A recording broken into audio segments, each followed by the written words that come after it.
So what you're telling me is that you just got a booking for a sex scene in a film by Martin Scorsese. Oh, man. Where's my water? That's where I put my cup.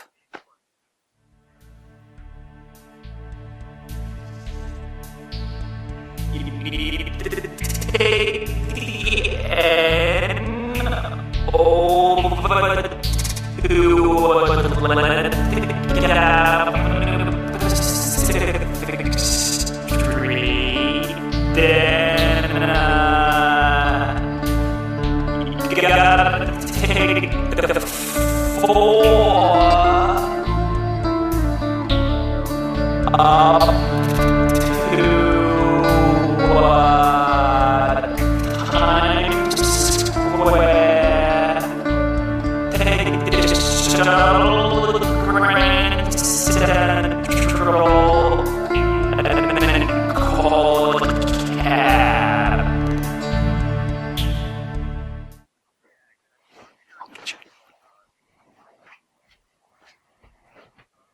Dang, man, that's awesome.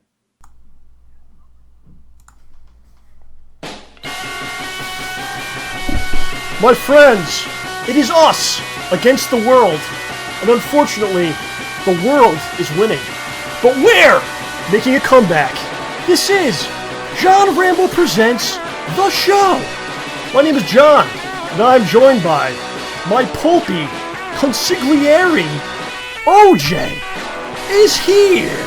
Hey, everybody. John, Hey, everybody. are you okay? It's a little sheepish. No, I'm fine. A little Just darker. basking in the light of my monitors You're here. in the darkness. It's like a bluish light is upon you. Yeah, I forgot to turn the light on before we started, so now it's all kind of dark. Is there like a wizard there taking you to another realm or something? What is happening? In a manner of speaking, but he gets mad if I call him a wizard. Okay, we'll let that be. You gotta let things be sometimes. So as you saw from our intro today, OJ drank from my water cup and had a great hallucination. And my saliva has that effect, as you already knew. What happened here? Is that my water cup you're drinking from again?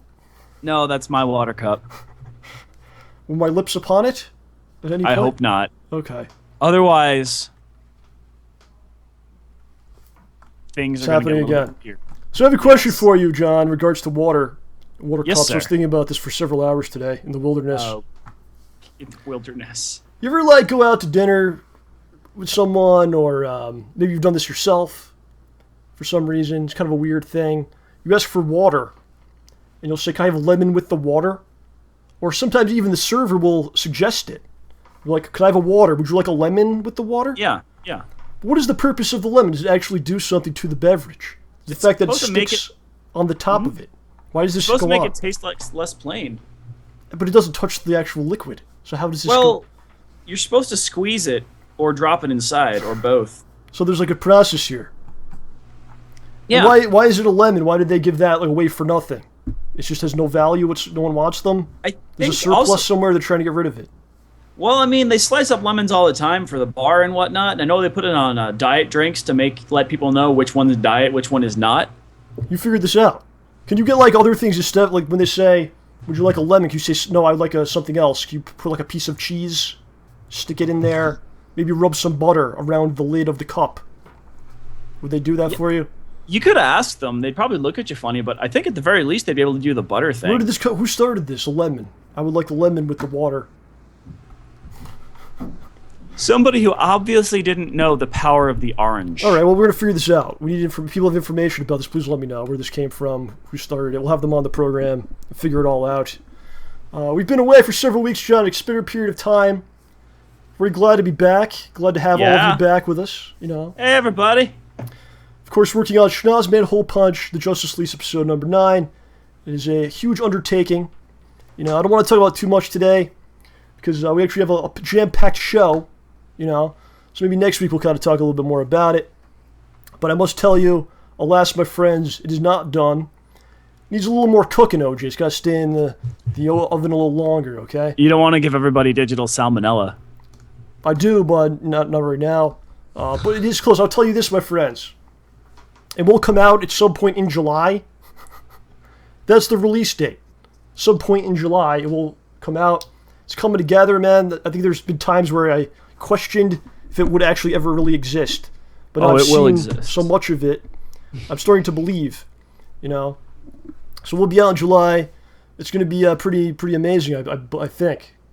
I hope so, maybe. That's a better term. From what I've seen, from what I've experienced, yeah. From what I will deny having experienced, so, it looks like it's going to be awesome. Yeah, it's a very ambitious project. Quite frankly, it's a lot. Getting through it, though. And we'll be out in July. Another thing I want to say, I decided I will not be monetizing the video. I spent 2.5 years on this thing, and the last thing I want to do is, like, when you put it on for the first time, you see an ad for Clorox wipes. So I've decided... Hey, those things are kind of useful, though. Yeah, well, they can do their own thing. But, yeah, we're not going to be monetizing the episode. I actually haven't been, the last couple of shows have not been doing that either. It is truly free and optional entertainment, John. I wish it wasn't optional. I wish I could just force people to watch. But that would be illegal. And you have to have a high position of office in order to pull something like that off. Maybe someday. So, I look forward to showing everyone the episode / movie, whatever you want to call this. I don't know. We'll see. And episode. The other thing I want to show people it. I want to be able to talk about how we, like, the things we went through to make it, and the stories behind it and all that stuff, because that's really a fun time. And, like, we got all the stuff. Can't say anything. No, it's like, all just spoilers, man. up, man. Right. So on today's episode of the show, we have a friend of ours, our dark side friend. Yeah, a dark side friend. Mr. Darkside Phil will be on the show before he leaves us in the dust and journeys on. But yeah, we'll have him on. We'll talk about some... I think what I want to get into is kind of like how we met each other, and maybe go through the whole thing that happened with how it all began. Perhaps, yes. So you were at the party last week. Phil had a big going away party. Did you enjoy yourself? Yeah, I had a lot of fun. I mean, it was weird. It was a fun occasion, but a sad occasion at the same time. You were a little sad. Yeah. It was a little bit like that. I think when we left, we were walking out. We had a good time. Actually played Street Fighter for the first time in a long time. Oh, yeah. Everyone was complaining that their hands were hurting because no one has played in, like, years. So these are people that would play this, like, seriously all day. They play for like an hour. Like, my hand is hurting. It's like, really? You just get sore. Yeah. So we were leaving the place. We were going back to, because you took me there. And yeah. Well, you drove to my house first. So I was like, we're walking back to the car, and I'm like, Phil's leaving. And you're like, yup. I was like, someday you'll leave me too. And usually in this situation, someone would be like, just to like kind of humor the person. Oh, I wouldn't do that. I wouldn't want to do that. OG just goes, yeah. He's just like, yup. Which I thought was funny. You're on the spot. What are you going to say? Come on. Yeah. I never know what to say on the spot. All right, you keep we'll talk about it later. I just thought it was funny. I'm not saying it was wrong or anything. Just like, yup. Everyone leaves. Everyone leaves me. No, it's not. Is that how people in the chat, you're going to leave me someday? Better not, okay? My heart can't handle it. I can't take it. Okay. So, let's go to the news for the week. So, sports news. Sports-centric news. Okay? We educate people on all kinds of topics, but this week is all about sports. Mm-hmm. Notice how OG still doesn't go back and say, I wouldn't do that. He just does this, like, he still says nothing. Let's go to the... Still! Alright, ladies and gentlemen. Well, dude, John, we're doing the news! Say, like, we're doing the news now. Okay? It's sporting news for the week, my friends. My cousin, Manu, has won the NBA title for the 4th time in his career, 5th time for the San Antonio Spurs. I will be seeing him at the next family reunion. He loves my homemade potato salad. Very big fan. I bring it, and him and his family enjoy. It's very fun. And the second piece of sporting news here. The World Cup is taking place, John. Do you know about this? Oh, yeah. Very exciting. And very today, exciting. During my preparation for the show, I witnessed a game I had on the background. A great game between Chicago and apparently psychics or those that have ESP. Yeah, I mean, fighting. As you see here, ESP versus CHI. Yeah, that just seems kind of like cheating to me. Why do you say that? If you have psychic abilities, yes. I mean, I guess technically it's not cheating because it's an inherent ability of yours, just like being stronger. They may know faster. the outcome. They still have to show up and play because then they'll be disqualified. So gotta be depressing. I don't know who won. I believe you must call the psychic hotline in order to find out. Does the World Cup have a lemon on the cup? OJ.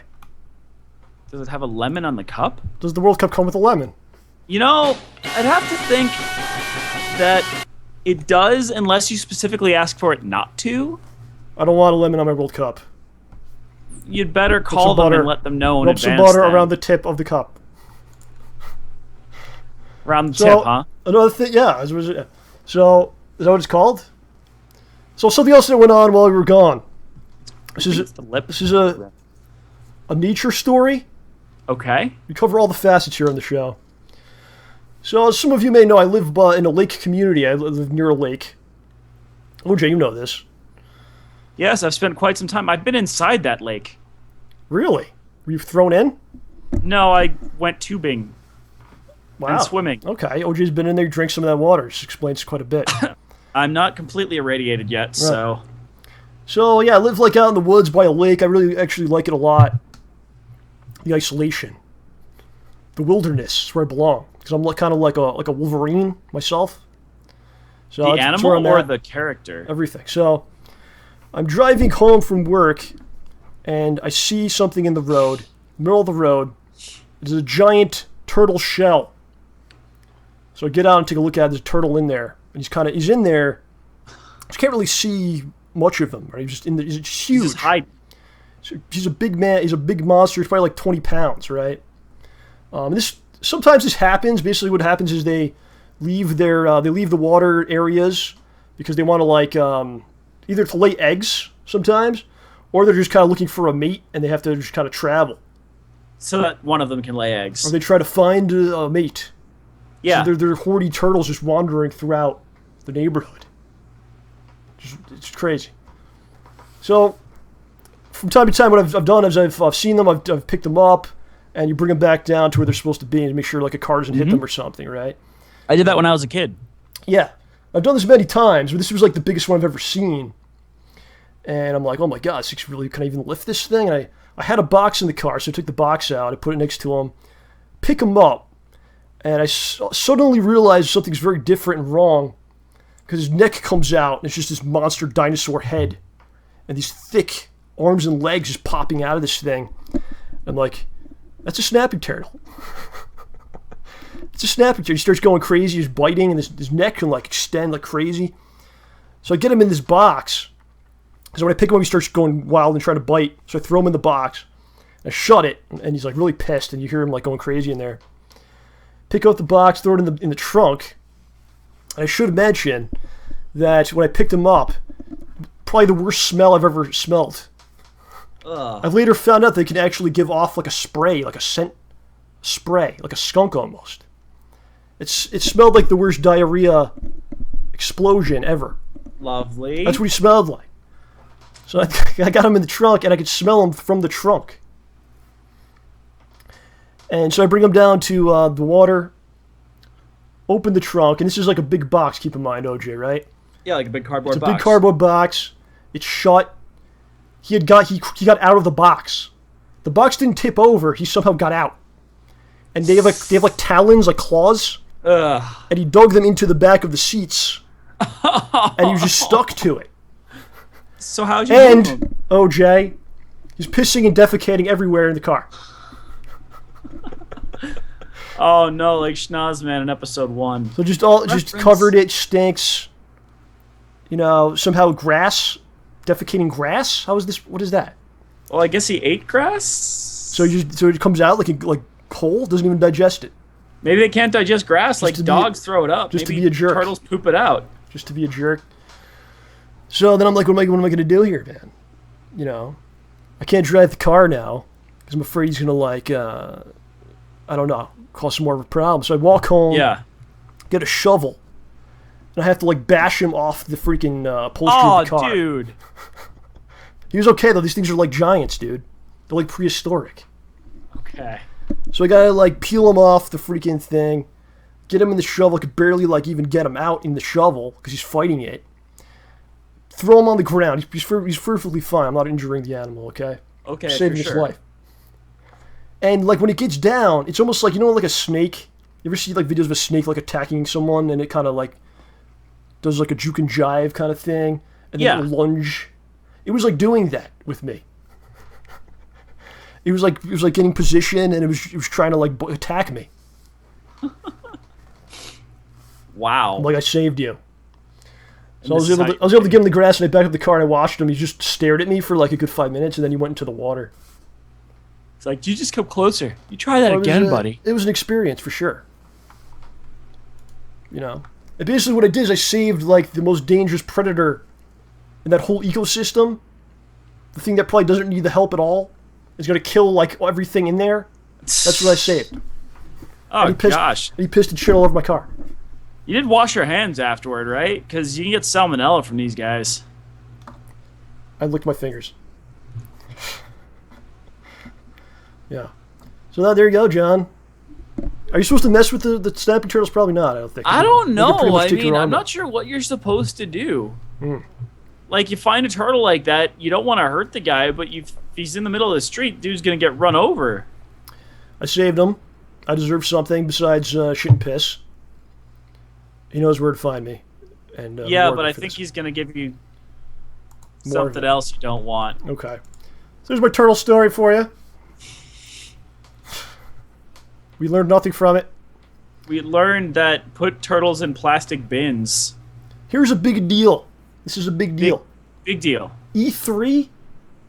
It doesn't get bigger than this, E3, okay? I went to E3 2 years ago with our guest today, Mr. DSP. And I made the greatest E3 videos ever created while I was there. As said, John, as said by the few people that actually watched it. They said that. So I was not there this year. OJ was not there, but we were on top of it all, on top of all the action. Actually, more so, I think, than any media outlet out there, because I haven't seen many of the real stories. Maybe the real stories have not been recorded. They focus on the stupid garbage. They don't want you to know, as the gaming media has become very corporate. They don't want you to know the real news, right? Ugh. But luckily for you, my friends, we are here. OJ's here too. He's in the dark, but he is here. Yes, there he is. So what we're going to do, there's a picture of E3. It looks very fun, as you can see. The millions of people. It's very fun to be in the middle of that crowd. Probably smells like some turtle piss, maybe a little bit. A little bit. At best. At best. So what we're going to do is we're going to give you the real news from E3 2014, everybody. Yep. Here we go. So the first one that I want to talk about, John. Let's see here. Actually, you want to talk about this. This is this Wii one I U, want to talk Nintendo. about. Talk about this. Go ahead. So don't show the picture yet. All right, I know how to do it. All right. So y'all have heard, Nintendo's been having some trouble getting some games for maybe an older crowd on there. I mean, they've got their Mario Karts and their Wii Super House Party U Mario things, blah, blah. So it was a pretty big deal when they were able to land Bayonetta 2. Whoa. Yeah. That happened? Right? I mean, this was big. This was a big deal, last year. Yes. Okay. Whenever we first heard about it. Yes. But Nintendo took it a step further. Nintendo not only made it so that you're going to get Bayonetta 2, and it comes with Bayonetta 1 for people who haven't played them both. Excellent. Played the first one, Great which deal. is also me. But they're also going to give Bayonetta exclusive Nintendo costumes. Okay. Wow. Nintendo's all about fun, just like E3 is Yeah, fun. and these aren't just like rink-a-dink terrible costumes. These are like interactive, crazy things. So you may have heard that, they're going to get Link, Samus, and Peach. Yes, I have. But what you did not hear at that press conference is that there's another costume they're going to get. Here it is, ladies and gentlemen. Show it. I present to you all Exclusive. Wow, what is this? Birdonetta. A Birdo costume. Birdo costume for Bayonetta. It looks great. I would love to play the game with this. I'm going to buy a Wii U just for that. It also gives Bayonetta an additional egg shooting attack. I can see that. She looks very comfortable inside the... What is that called? Phallus? Snout? Oh, the snout. Okay. I don't Snout know. of I mean, Birdo. Yeah. Very nice. So Looks great. Yeah, and if you look at that. What do you see on her left hand? That's a diamond ring. Yeah, it's What more secrets are in store? Bling. Perhaps she's marrying a particular plumber. Oh, wow. The tall one. All right, very nice. So that's big news coming out of E3. No one reported this. I don't know why. Yeah, we got it for you. Well, right now you could. This is a pre-order bonus, I think, at Ames or in Jamesway. Jamesway and Ames. Those are good stores. Pre-order bonus. Okay. Oh, Caldors as well. Caldors. Excellent. Mm-hmm. Okay, so the next story here is an interesting one. Okay, there's a backstory to this I have to explain. As you've known, Mario has teamed up with Sonic the last several years to do the Olympic Summer Games. Right? You know about this, right? There's been a problem. They're not doing this anymore, they announced. Basically, someone from Sega, very upset with the Nintendo, going back to the console wars of the early 90s. Basically, a Sega executive slept with a Nintendo executive's wife. I can't name names, Reggie Fils-Aimé. And he found out about this. Reggie Fils-Aimé found out about this. And they made a VMA about it. Well, don't say the names. You can't. And what he's done, he's no more Sonic, no more Sega. Screw you guys. You're going to screw my wife. Well, I'm going to screw you. No more. So Sonic, there's not a lot of other choices for him to team up with someone. And by the way, Nintendo held on to that Olympic license, so they can't do that anymore. So what they've done here, I'm going to show you all the picture. He's teamed up with someone else. They're doing something different. Here you go. That's right. It's Sonic and Crash Bandicoot at the 2014 Minor League Backgammon Championships. Coming soon. I'm personally very excited to see this game happen. Yeah. If you've ever played backgammon, this is one of the more exciting games played with dice and small cylinders that you could ever imagine. Crash Bandicoot's great at it. He fits perfectly with the game. It looks like this would be early screenshot because he's not very photoshopped properly. Yeah. Well, it's an early shot. It's okay. It's E3, you know. Look at Sonic. His hand's on fire because he's just flipping those things, or the dice. Is that what it's called? Well, there's dice there. Yeah. He's rolling the dice. He's rolling the dice. Fierce. So heavy. He's on. Well, there's power-ups. He's gotten the hot streak power-up, which gives him a more optimal die roll. I like it. I'm gonna get it. I'm looking forward to it. Yeah. It's on the Atari Lynx. The 2010 version was terrible. It didn't have any mascots. It was desperately needing something. Okay. Here's the next one, John. We all know Arkham Knight is coming out. It's no secret to the gaming world. Yep. To gamers. That's what they call them. That play games. Do you understand that term? Yes, the gamers that play games. Yes, that's what they are. It took me a while to understand. Arkham Knight, we all know the Joker died in the last game because it's not a spoiler because we're all gamers and we're hardcore and we know that. Okay? So don't cry about this, anyone. Because if you cry, you're not a real gamer if you don't know that. You're not. You're just not like me. So I definitely knew that. So the Joker is gone. A lot of people Arkham Knight. I mean, I like Batman. I like the Batmobile. Right? I love Barbara. She's hot. But who's the villain going to be? I don't know. Guess what? Everyone loves clowns. Everyone loves the Joker. They're replacing him with another clown. And here he is. What number is this? This is number 3. Number 3, coming to Batman Arkham Knight. That's right, replacing the Joker. Ronald McDonald. And as you see, a lot of spoilers in this picture, maybe a lot of things you can kind of build on. Yeah. He stole a child? Yep. Is that what happened?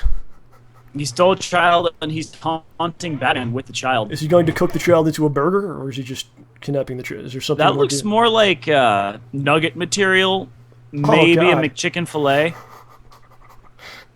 As you see, Batman and Barbara Gordon, they have hacked into the McDonald's security system. They're seeing what's happened here. I mean, just look at Ronald. You can tell he's been in a fight. You see where his teeth got damaged. I like how Barbara Gordon, her backpack is she's got so much cool stuff. She's like a Mountain Dew. What is that? Dude, she stole Ramona Flowers' headphones. Yeah, and she's got a Mountain Dew. That's pretty cool. So she's hip. She's all about it. What do you think about this turn of events with Ronald McDonald? I think he's scarier than the Joker. Most people might agree with that.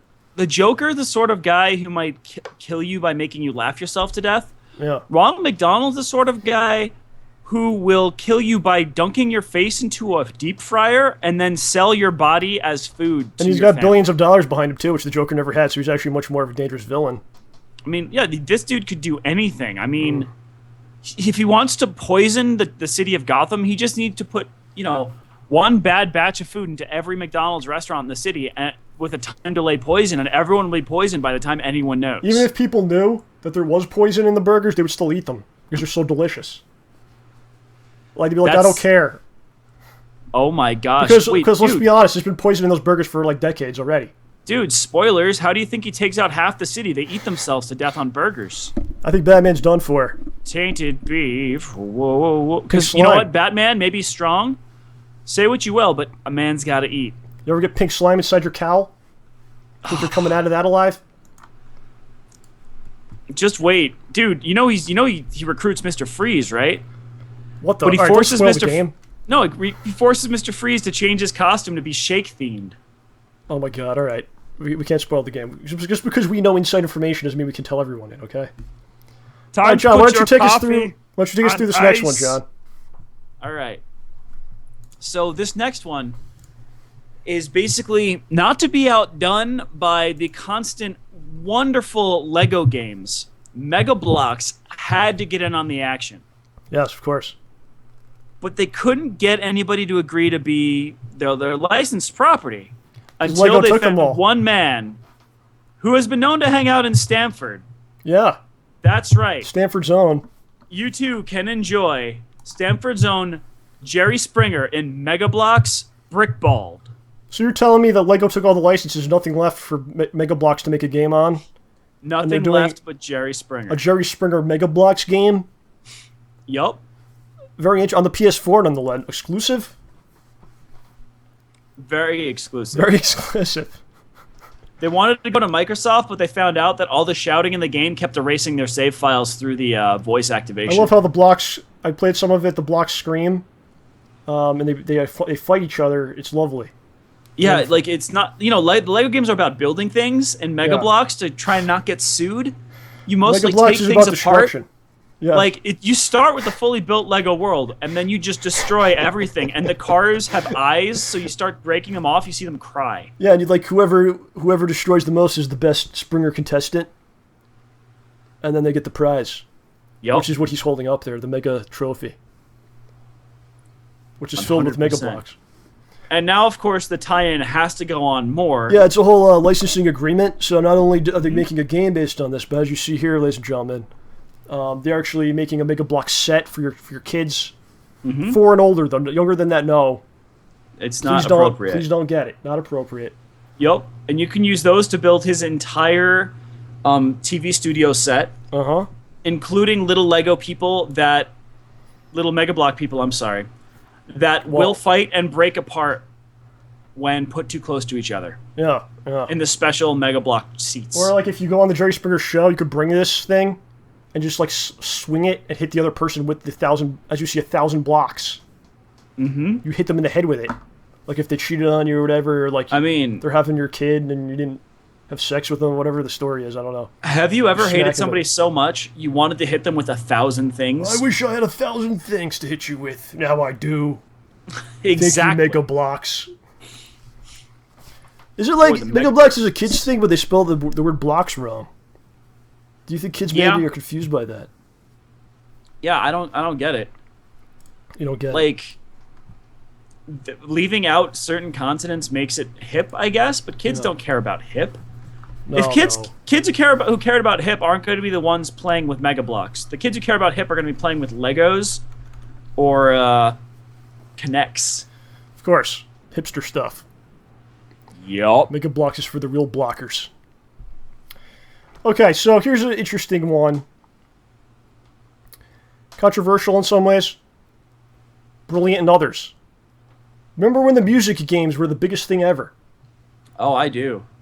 Guitars, drums, vocals, a bass at one point.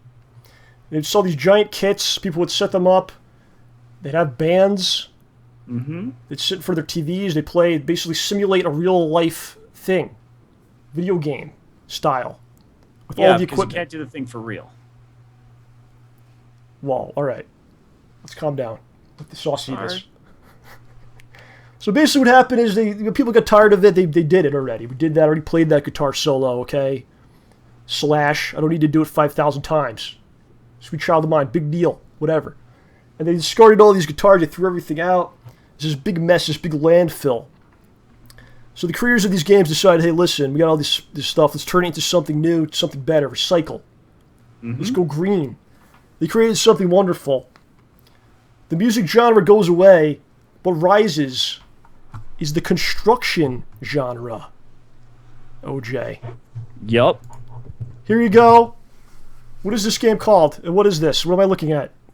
All right, so this game on the PS4, the Xbox, and the Xbox One is called Jacket Hero. Jacket Hero. As you can see, you jackhammer things.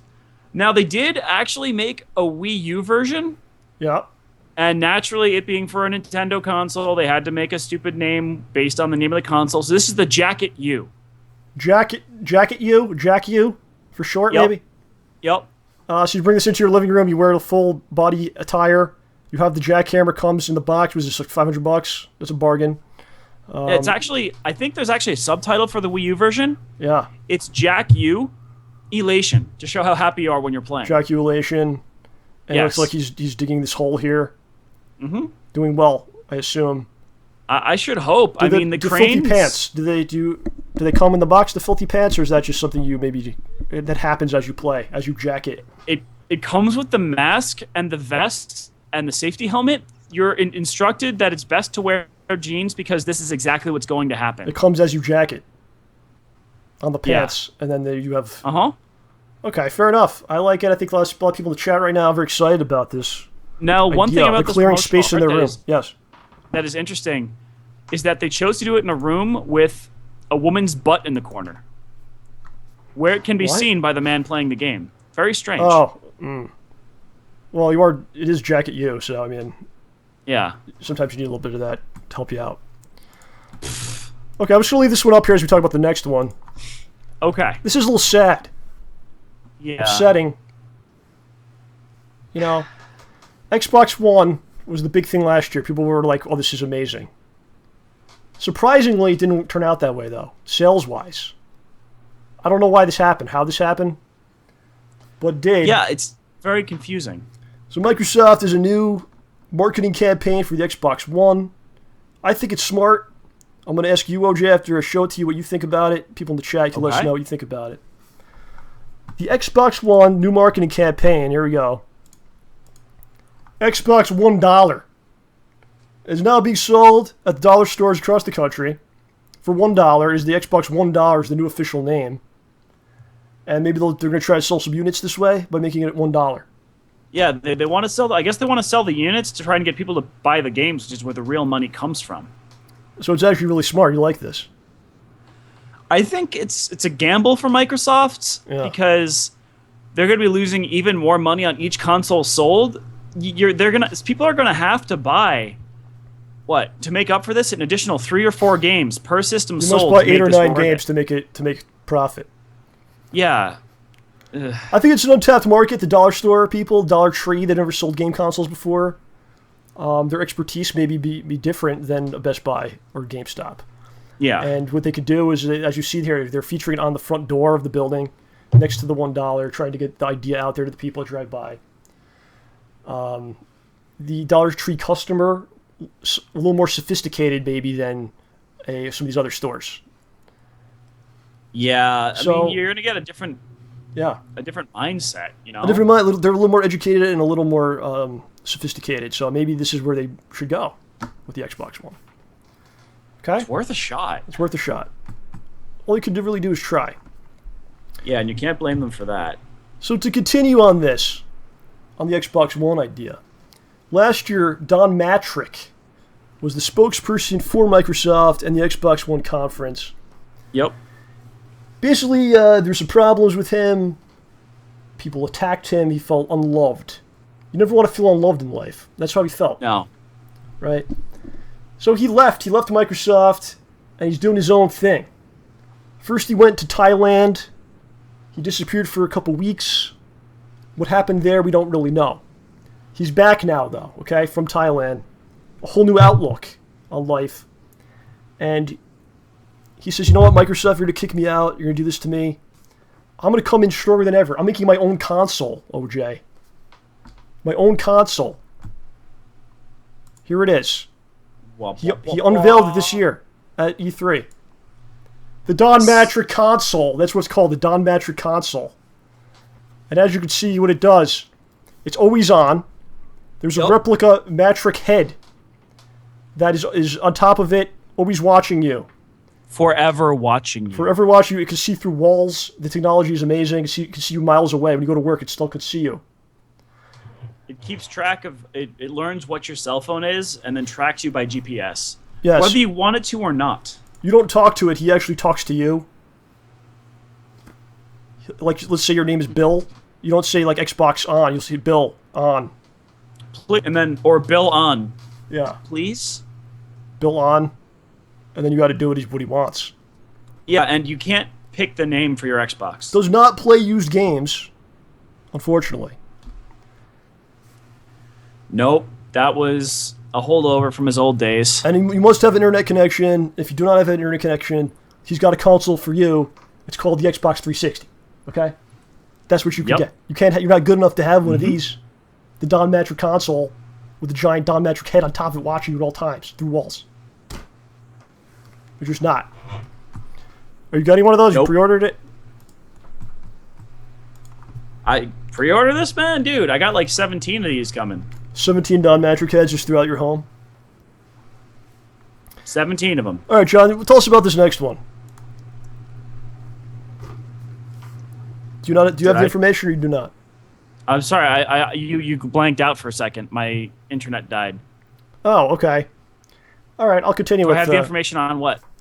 The next one here, Ultra Street Fighter 4 came out. You played the game. You like it, right? Yeah, this game's great. You love the game. But you know what? I love it. You said this to me. A lot of people said this to me. I wish there was one more character. Why isn't there at least one more would really seal the deal on this? Would have added perfect symmetry. And guess what? There is one more that was just announced at E3 2014. We're going to show it to you. This is actually a show exclusive. We're going to unveil the character. It's an unveiling, John. Are you ready? Dun, dun, dun, dun, dun. All right, here we go. I'm ready. We're going to unveil the new Ultra Street Fighter 4 character coming soon, DLC, $59.99. Prepare yourselves. All right, it's a very blurry shot here. It's coming in, I think. What the hell? What is this? Be? Oh! What is Bob Sagat? Go figure. Bob Sagat now. Ultra Street Fighter 4. My God. Tiger, need to reconcile with your father. What are those other moves that he does? He gives you a nice hug. Cut it. Cut it. Cut it out. OG just cut out. I think his mic just cut out. Oh. As you said, your mic actually cut out.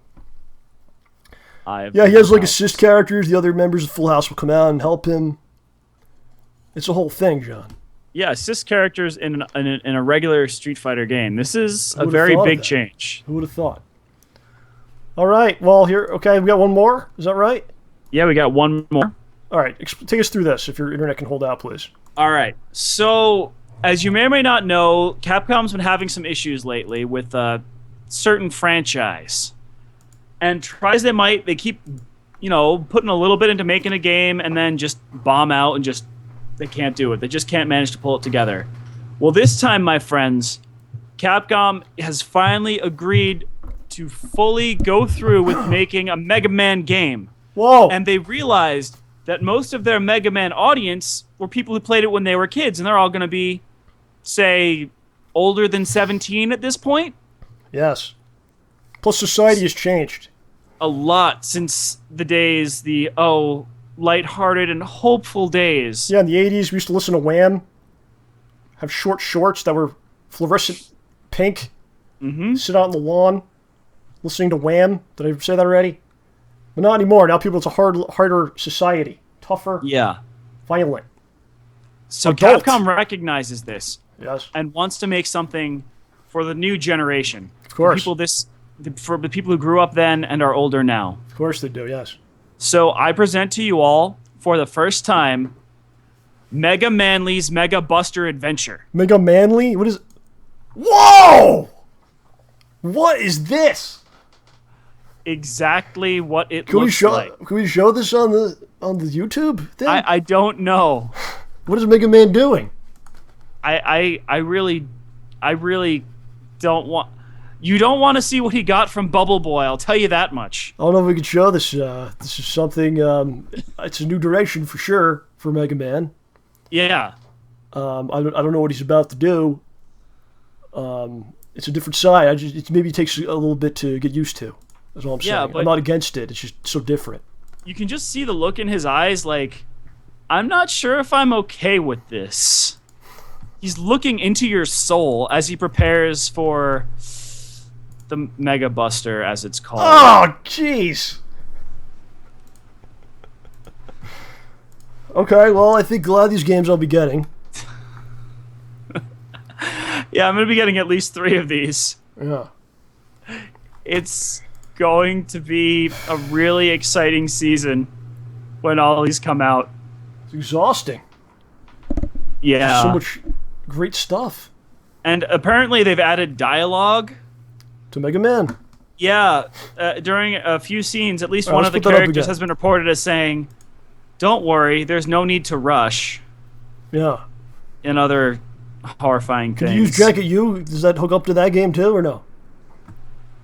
The Wii version very well may, but We don't know. I haven't looked that far into it. All right, John. Well, I hate to say this to you. I know that sometimes you don't like this, but I'm not satisfied. I need more information. Okay. Oh, I need a little more information about these games, about what's Okay. going on here. okay. I'm gonna have to call an expert about this. Okay. Is that okay with you?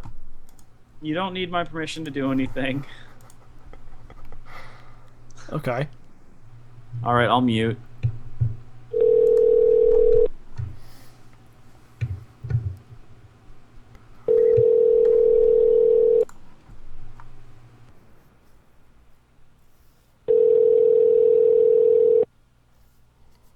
Hello, Gamestop, where you can pre-order new Call of Duty. This is Rob speaking. How may I help you? Oh, hey, how's it going, man? I read about this event happened like last month called E3, and I was looking for more information about some of the things they announced at this thing. Okay, what was that now? Sorry, it's loud in here. Hold on one second. What was that? Repeat. Yeah, it was E3. Do you know? Have you seen that E3? Yeah. Yeah, there's some stuff they announced that was pretty cool. I wanted to ask you about it. This game Bayonetta 2.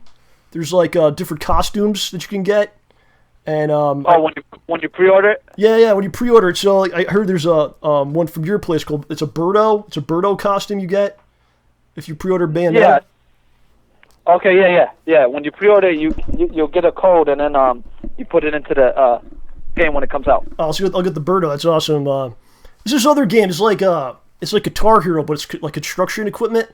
It's called Jacket Hero, and it's like a music game, but there's like construction. You have a jackhammer, you have construction equipment, and the one for the Wii U is called the Jacket U. Jacket? Or maybe I've never heard of Jack that. U? Maybe the Jack U? Let me check. Hold on. All right, thanks a lot. Yeah. I think huh? Hello? What happened? Huh? John? Are you there? I muted. What, is he still there? Yes.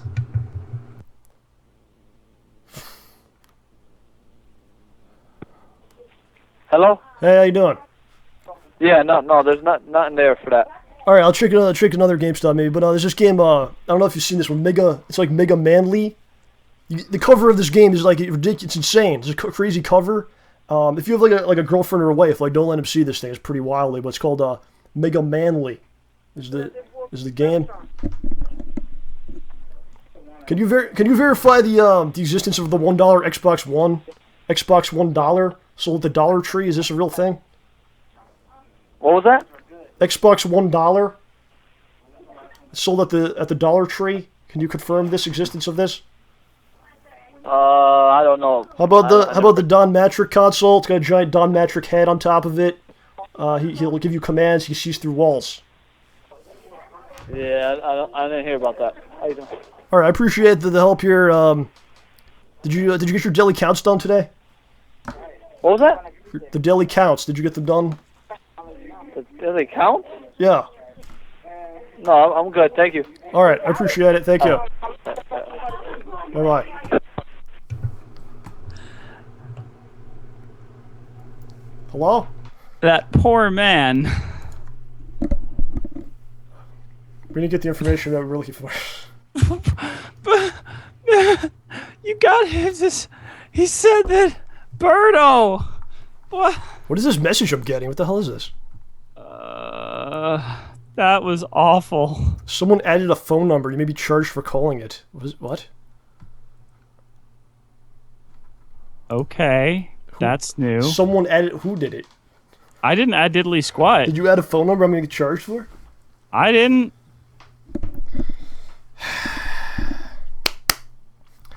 Let's go out the art for the week. Oh gosh. Okay. Oh dang it. Yeah, I was hoping you'd send me the art for the week too. I can't do everything, John. I know. Especially if you're going to leave me someday and don't even say what you won't. But Okay. First one here's from Smart Guy. Smart Guy's back. I have a brief hiatus. He was gone for a little while. He made Stop! I'm trying to do the art. Are you done? I didn't. Sulking? I didn't do. I was scratching my face. He made OJ as Paddington Bear. Paddington Bear is the best. Why are you acting like this now? What? I like Paddington Bear. He's really cute. Okay, cool. OJ's Paddington Bear. Smart Guy made myself, Howard, and you, and Entrada as the Ninja Turtles. Am I Leo? You are Michelangelo? Because Orange is pulp? You must be Leo because you're the leader? I am Leo. Ed is Donatello, which I could see. I think you could be a Don, too.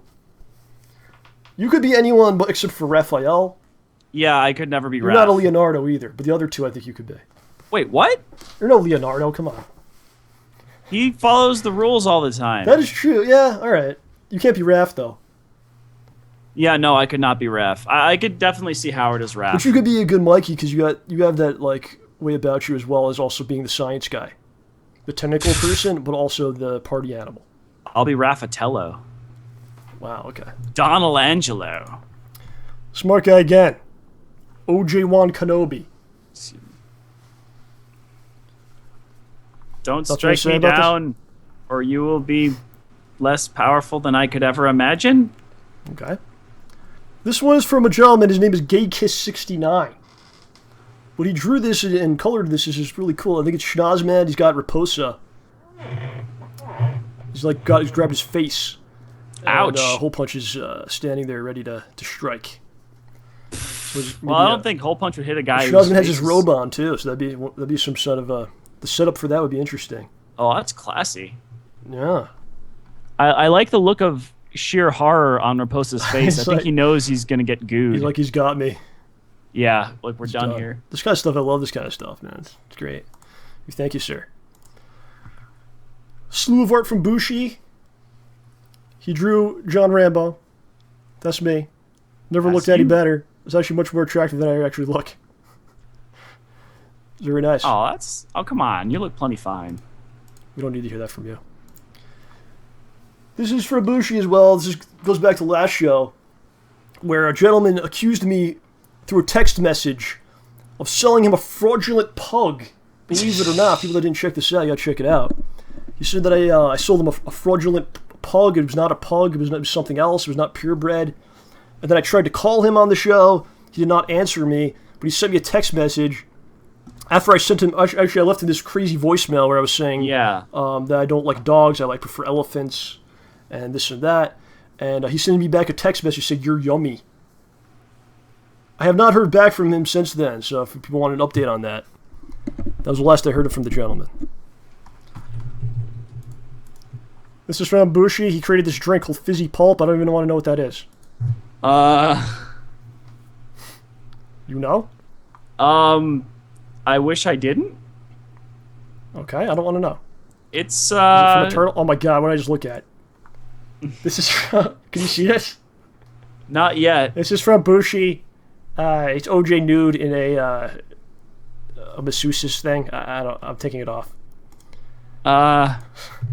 Wait, how are you nude in a masseuse's? That's what you were nude. I don't know. And this is from Oh, Bushi. dear Bob! Bushi made a nice compilation of the first couple episodes from Schnoz Man Hole Punch back in 2012, believe it or not. So Wait, dude, he's cool. referencing me being paranoid about ticks. Really? All right, let me put it back up. Yeah. It says, can you check Oh my my back? god, I forgot about that. When you came down the stairs naked. Yeah. Now you're admitting it. You goes, yeah. I wasn't naked. I was You just dressed admitted it. in stuff and wearing a blanket. He was completely sheet. nude, but a I towel wasn't around his waist. completely nude. Yes, but you were. No, I wasn't. What did you have on then? The same stuff I had on when we were filming that You had scene no freaking earlier. pants. You had no. It was just a towel. You came down in the middle of the night. I had underpants And this on. is awesome, John. You see this one? This is from Bradley OX. Probably had shorts Metal on. Gear Solid, the movie. John Rambo Oh, Solid yeah, Snake. yeah. OJ as Otakan. You know, this is, I guess, the only time I wouldn't... I guess I don't mind that much being somebody who wets himself in one of the, first scenes when you see him. Is that true? I don't remember that. Dude, yeah, he's stuck in a locker and you see a puddle of urine come out. It was him? Yeah, Otakon was in there wetting himself because the ninja was outside killing everyone. Why are you in, complete darkness, man? You're freaking me out. Do you want me to turn the light on? I forgot to do it before. It's up to you. I mean, I'm not going to tell you how to do your thing. But, If you can't see me well enough, I'll turn it on. you're fine. Okay. Should we hit some questions maybe for 10 minutes here? Yeah, sure. All right, that's interesting. Okay. Let's do it. Here we go. Of course, from StayBallsy.com. Go to the forum there, sign up, and post a comment in the thread for the comments. Hot Pockets. Do you have it open or you don't? It's not open yet. All right. OH81 says, up until now, I disliked basketball.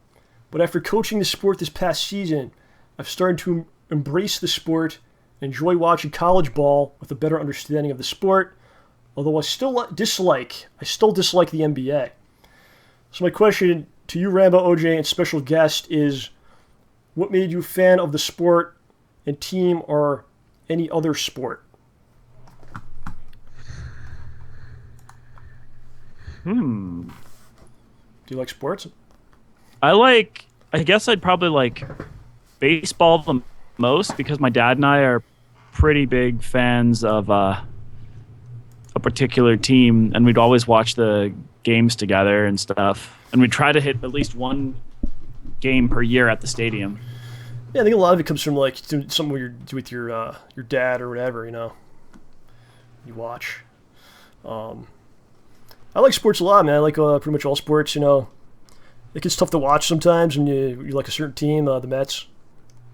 And it's just bad. You kind of lose the drive for it. And it's just so many games and stuff, and then at the end, sometimes you're like, "Oh my god, what did I do?" I watched 50 games, and they came in last.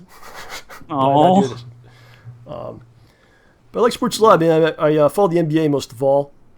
I really like basketball. I played basketball a little bit way back, before high school. I really love the sport a lot, actually. And I was at a lot of those games. My father's company had season tickets to the Knicks in the early 90s. Ooh. So I saw wow. a lot of crazy stuff. So Michael Jordan many times. I was a lot of those Knicks Bulls games I was at. I was at the finals in 94 and 99 when they made it to the finals those years. So Shaq on the Magic and a lot of good stuff, man. I still follow it now. I watched most of the games this year. Hockey, man. I like hockey a lot. Like the hockey playoffs are probably the best thing you could watch as far as sports go. It's crazy. I saw part of God. I saw part of the it was oh gosh, I think one of the Rangers' last games during the Yeah, they lost. Yeah. But this was before that happened, before they got to the finals when they were on their way there. Mm-hmm. It was pretty crazy. Like they went. I think this was the game where they just went into like double overtime or something. Yeah. It gets intense, man. Yeah. Yeah, I mean, if you take it for what it is and just enjoy, I think people get wrapped up in a lot of like, oh, this guy's making this much money. I'm not watching. Screw that. I'm not watching this. And there's a lot of this stuff around it, and then they go like sometimes there's like strikes and whatnot, and yeah, it's stupid stuff. But if you take it for what it is, and you kind of just enjoy the sport for what it is, and it's fun. It could be fun. Just have some fun with it. Yes. There we go. I finally found the question. Huh? I got the forum open properly now. Okay. From Torberin? Torberin your friend, isn't he? Torberin, yeah. I wanted to mention this at some point during the show. Torberin wins the Ridiculous Generosity Award. This dude is awesome.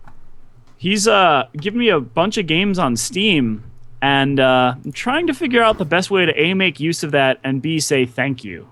Yeah. So, Torberin, if you're out there, thank you very much, and you won't be hearing the last of this. One thing I'd like to say, though, when kids play sports, you shouldn't be dicks to them. You know, because they're not like not many of these kids are going to be professional players. You shouldn't push them like they're going to be when they're very young, like at that age, right? No, heck no. They just want to. And kick I went through ball. a lot of bad stuff like that would really turn you off. This like just even like wanting to hear the word. I went to this baseball camp. I was in like 3rd, 4th grade or something, and it was just like insane. Like they were trying to get ready for like the Yankee season starting. I was like, why? Dude, you know, it's because you're like 10 years old. And then the last time I was on a basketball thing, I was in Catholic school, so I was in the CYO or something like that. I can't remember exactly what it was. Something like that. The league, the CYO league, the Catholic Youth Organization. Yeah, right. And I really loved it so much, man. I practiced and I would just practice dribbling. I was really into it. And but at the same time, I was like also starting to get into music a little bit, right? There's a lot of cool music going on. I got a guitar. I was starting to play. Yeah. And I remember I was really disappointed. I was in like 7th grade. I got cut from the team. It was like the tryouts. And they're like, no, you're not going to make your man on the team. And what was messed up about was it was like it's a Catholic youth thing. But anyone that goes to the church could just try out. So there's a lot of public school kids also. And it was pretty much the public school kids have their own thing in the school, right? And the public school teams, they took like the same team. For the Catholic school team, it was the same as That's lame. the public school team. It was the same code. So you're getting half as many kids playing as there ought to be. No, it was basically all the kids that from the Catholic school, like none of them actually got to be on the Catholic school team. Oh, that's what I'm saying. Like, you've got the dudes, all the because it was like dudes who went to the church or some team and their public school teams, and all the kids who just went to the Catholic school couldn't get in. Basically, yeah. So I got cut from the team. Right? I felt like I got ripped off. I remember like the same, like that morning I got the Green Day's album came out. Right? Yeah. I don't know if I think it was maybe Dookie or something like that. So, Good timing. I remember leaving getting rejected from the basketball thing. I was so disappointed.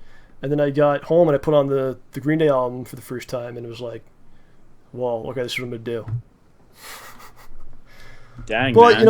I didn't. Way to start. I didn't get bitter about sports issue because I always watch sports and I really like it. To go to games, I love going to games and that whole thing, But maybe that was like the, crossroads, right? Yeah. That you hit. I mean, speaking of being jerks to kids with regard to sports, I played on the American Youth Soccer Organization, ASO soccer when I was a little kid. 2 things. One was, so our coach was the father of one of the players, and that player was basically the best soccer player amongst all the kids. Like, this dude was amazing. He's a professional. He's in the World Cup now? Oh, heck no. I don't think so. I mean, that's he might be. That's He was how great. they act, dude. Because a lot of the coaches were people that wanted to be like pros, but they couldn't, or they wanted to coach professionally, they couldn't do it, so they just keep falling down the line until they're basically like some random, public school assistant coach, and they're like bitter about shit that went on. They didn't reach their dream or whatever, right? So then we got to push the kids. This 8-year-old's got to learn how to freaking get hit with the ball and walk. It's like, okay. Oh, but wait about this, man. All right, go ahead. So we're playing this one game, and so we've got like the best soccer player of everybody, and tons of a bunch of really good kids. Like our goalie's awesome, all this other jazz, and we destroy this team.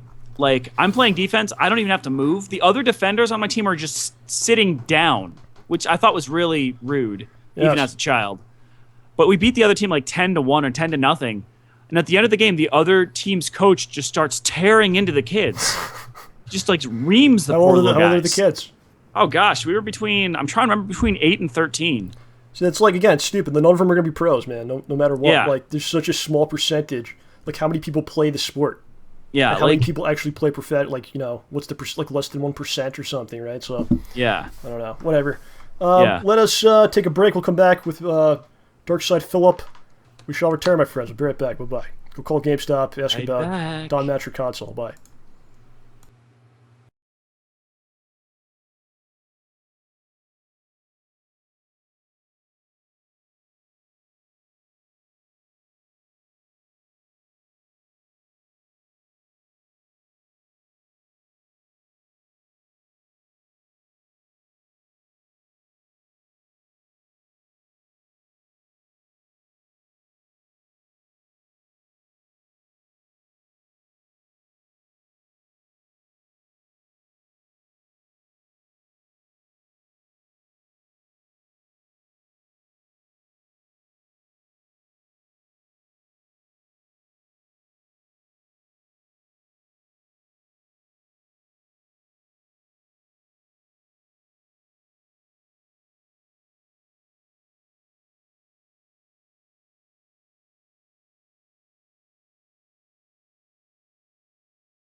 Okay.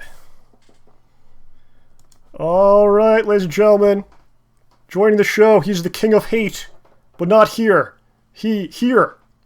He is our lovely friend, Philip. Ladies and gentlemen, Darkside Phil's on the show. Yeah. That's right. That's right.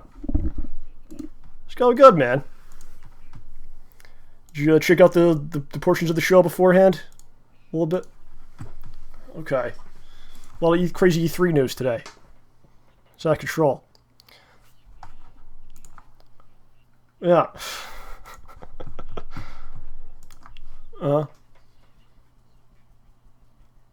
Yeah. I don't know what's going on. So many changes. So Phil, I gotta give you an update, man. So first of all, we got to say at your farewell party on Saturday, it was like crazy because you were giving away all this stuff, all this cool stuff, man. Like several cameras, like 3 or 4 cameras, just giving them away.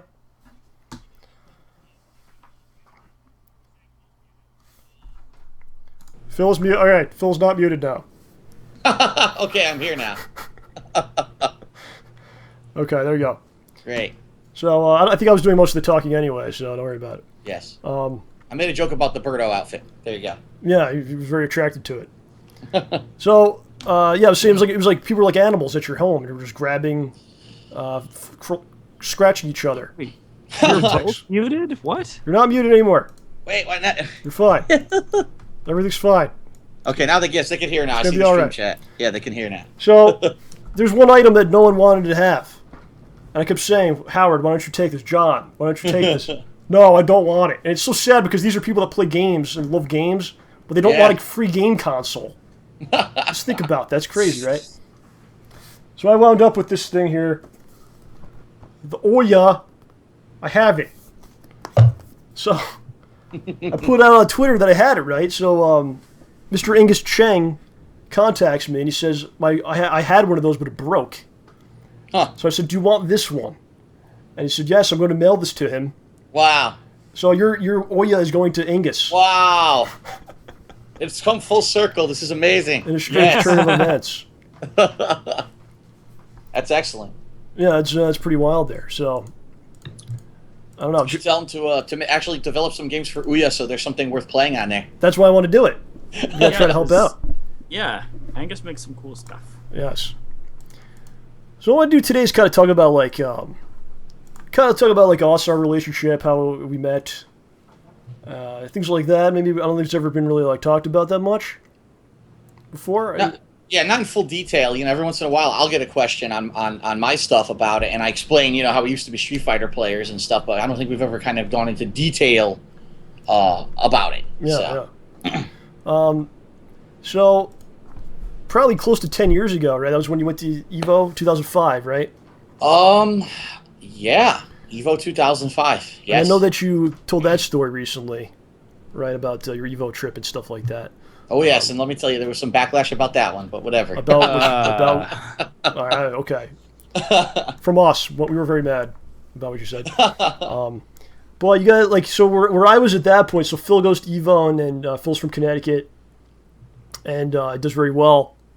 I was playing Street Fighter locally, and I had a group of friends I played with, just kind of like how you did. Like every area kind of had their own group, right? Right. Kind of built up wherever there was an arcade. There was kind of like a community built around that throughout the area. Exactly. So I was in Danbury, so I was way west from where you were in Bridgeport, and we would play CVS2. That was the game at the arcade at the time. But me and my friend Jamie, we loved Super Turbo, and we would play it. We would go to the arcade, and then we'd come back to my place. We played Super Turbo for a long time. We tried to get good at it, but it was such a hard game to get good at because no one really played it. Right. So you couldn't really battle anybody? You need players to get better. You'll see as we talk about this how true that is. So we heard that you went there and that you did very well. It's Super Turbo. Oh my god, this guy's from Connecticut and he did really well at EVO. So everyone had their separate communities, but there was one gentleman by the name of Tony Barnhill. Yes. Who was kind of the bridge between everywhere, because he would play with everyone. He was friends with everybody. Because he would just drive every weekend. He would just drive hours upon hours. Tony was a beast. Tony Beast is what we used to call him because of all the dedication he had to the community and be going around and playing with different groups of players. In fact, Tony was actually the person who would learn different strategies in games because he played other groups of players and he would take them from one group to another. It was if you didn't get to play those players, you would learn from Tony. And he would always talk about, well, this guy's doing this, and this guy whoa, okay. And you could ask Tony him. passed that info along. You could ask him, how's this guy? He'd tell you, he knew. Right. And he was a cool guy, man. We used to hang out in Waterbury with myself, my friend Jamie, and Tony on every Friday night. And it was a white guy, an Asian guy, and a black dude. And it was so fun. It was so funny, man. We would go to go different places to eat and stuff, and we were kind of nuts. But so we knew that he knew you, so we're like Tony, got to set us up to play Phil, to do something with Phil. And I remember he did it. He's okay, he's gonna come to Waterbury and play with you guys, which was really cool of you to do that, Because you didn't have, you didn't know who the hell you were getting into, right? You were just okay, I'll play.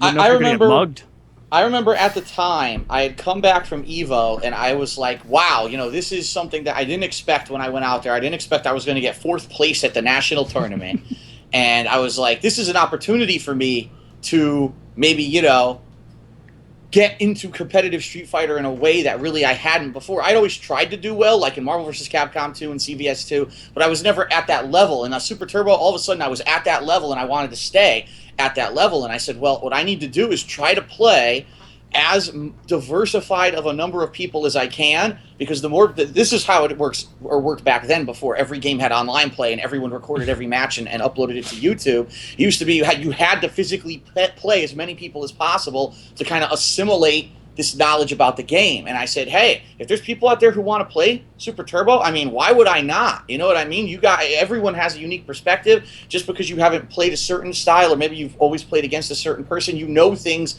about a certain character that maybe someone else doesn't. And so at that time, I remember Tony had offered, he said, come up to Waterbury, hang out with us.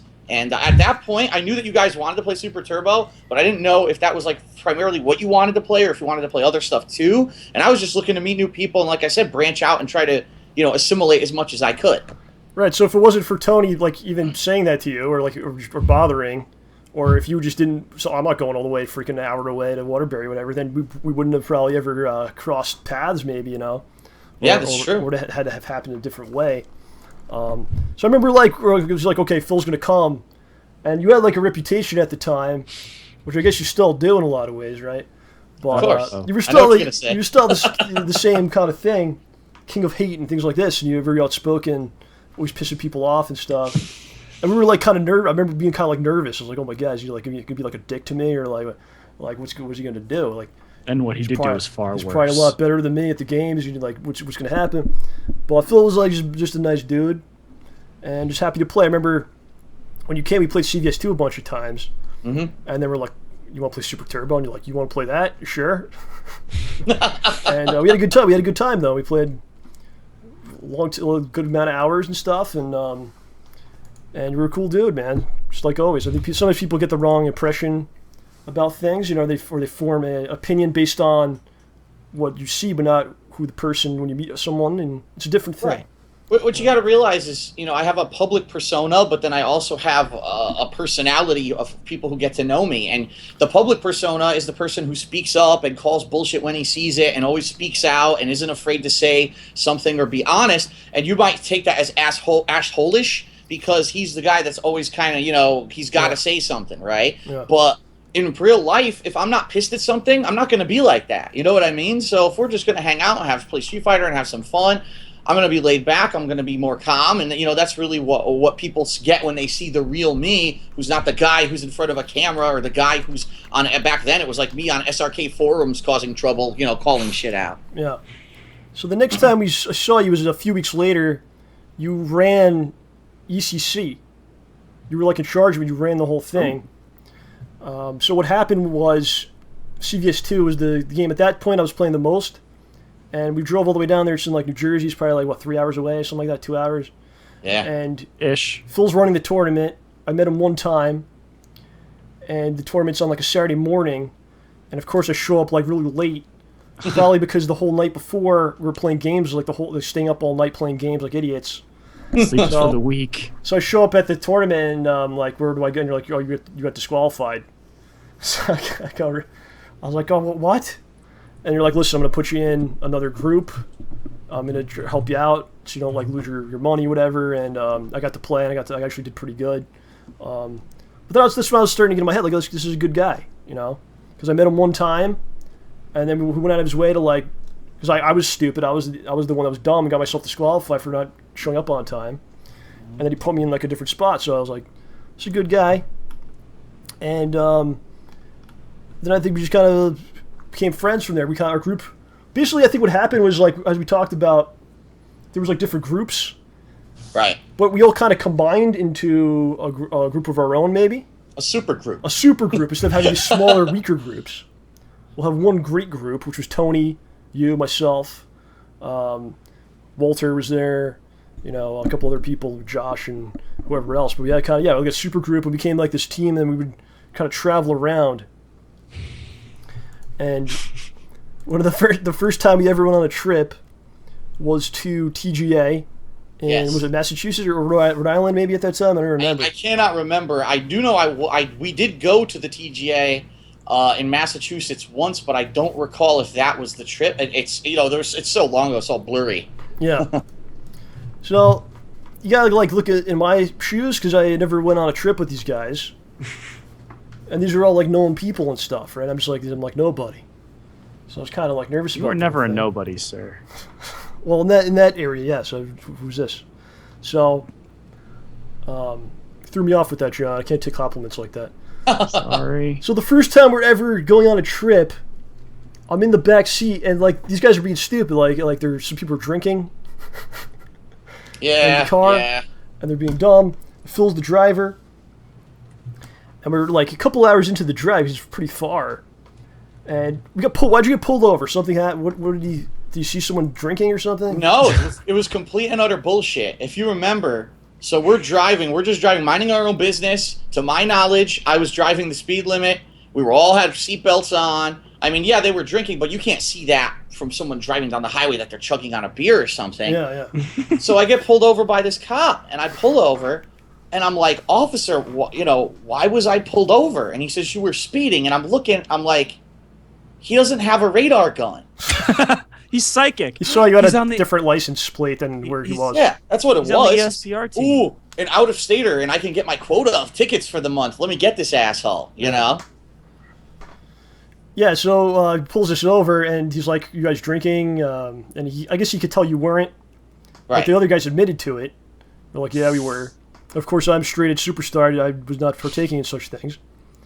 And he's like, yeah, your license says you need glasses, so you can't drive anymore. He was just being a dick, really. He was being a dick. Basically. He just wanted to annoy you since he couldn't get nab you for speeding or something, I guess. Right. So then he's like, I think he was like, who didn't drink or whatever, because I think if everyone had been drinking, then what would have happened? I wonder if he would have been like taken away or something, right? Yeah, either he would have not let us drive at all, or he would have said, all right, but... You guys are all coming in. I don't know. You have to wait 2 hours until it's out of your system. So, of course, I had a license. I wasn't drinking. And, again, this is the first time I was on a trip with these guys. Met Phil a couple times before this. He was nice enough to let me go on the trip with him. But then suddenly I found myself driving his car in a place that I've never been. It was very nerve-wracking, It was like, oh, my God. But that was just kind of a funny thing, like just to meet someone like that, and then that happens, Drive his car. Yeah, I remember. I'll admit, I had to drive Phil's car at one point, too. It was a much different car, but it's weird driving somebody else's car. I mean, I hadn't known you for that long either, Phil, that was at too many games, right? Yeah, absolutely. Yeah. That was scary. Probably for everyone. Well, that's just because you're driving a car that doesn't even feel like you're driving a car when you drive the damn thing. Yeah, you think you're driving like 10 miles per hour. You look down the speedometer, you're going 50. You're like, what the hell? You're going like 85. You're like, huh? Yeah, that car is it's actually hard to go slow. Yeah. You feel like you're not moving. Yeah, it's bizarre. So then we were like lunatics. I mean, we became like crazy people. We played like every weekend. I remember going down to your house. So I've been going down to Bridgeport, Stratford area for like almost 10 years. Wow. Every weekend, like at least a few times a month. To do, originally it was just playing that, and then it became the YouTube stuff. But I mean, it's been a journey. And like, I remember I went to your place on Christmas Day. Do you remember this? What? Whoa! I don't remember that. No. I went on Christmas. I went to your house to play. Wow. That's dedication or this madness. Was a long time I'm not sure ago. which. It was a long time ago. Yeah. But yeah, we both had the day off or whatever because you were working full time. Right. So was I. So I was like, hey, let's play some games today, Yeah, we started traveling all over the place, man. You remember like some places we went to? I went to Chicago many times.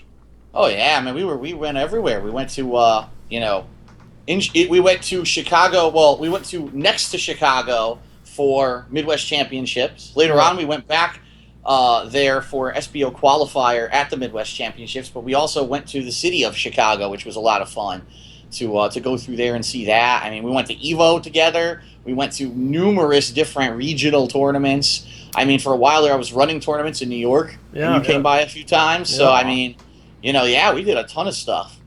And you were great to play because I wanted to be good at the game. I really had like the desire to be great. And you picked a lot of different characters. So you were probably better for me than I was ever for you. But I remember early on, like I was just a punching bag. You were just like, let me try this. And but yeah, you played so many different characters, and I started to get a real feel for the game. And I remember a lot of these tournaments, like you would get first, I would get second a lot. Right. Yeah, it's true. Yeah. That went on for like a whole year. But you really helped me get really good at the game, and it was a good time, man. It's always a fun feeling, just like flying out somewhere and landing, and then we're going to this tournament tomorrow. It's very professional. It's at 11 p.m. We must be there, and it's good times. Good times, man.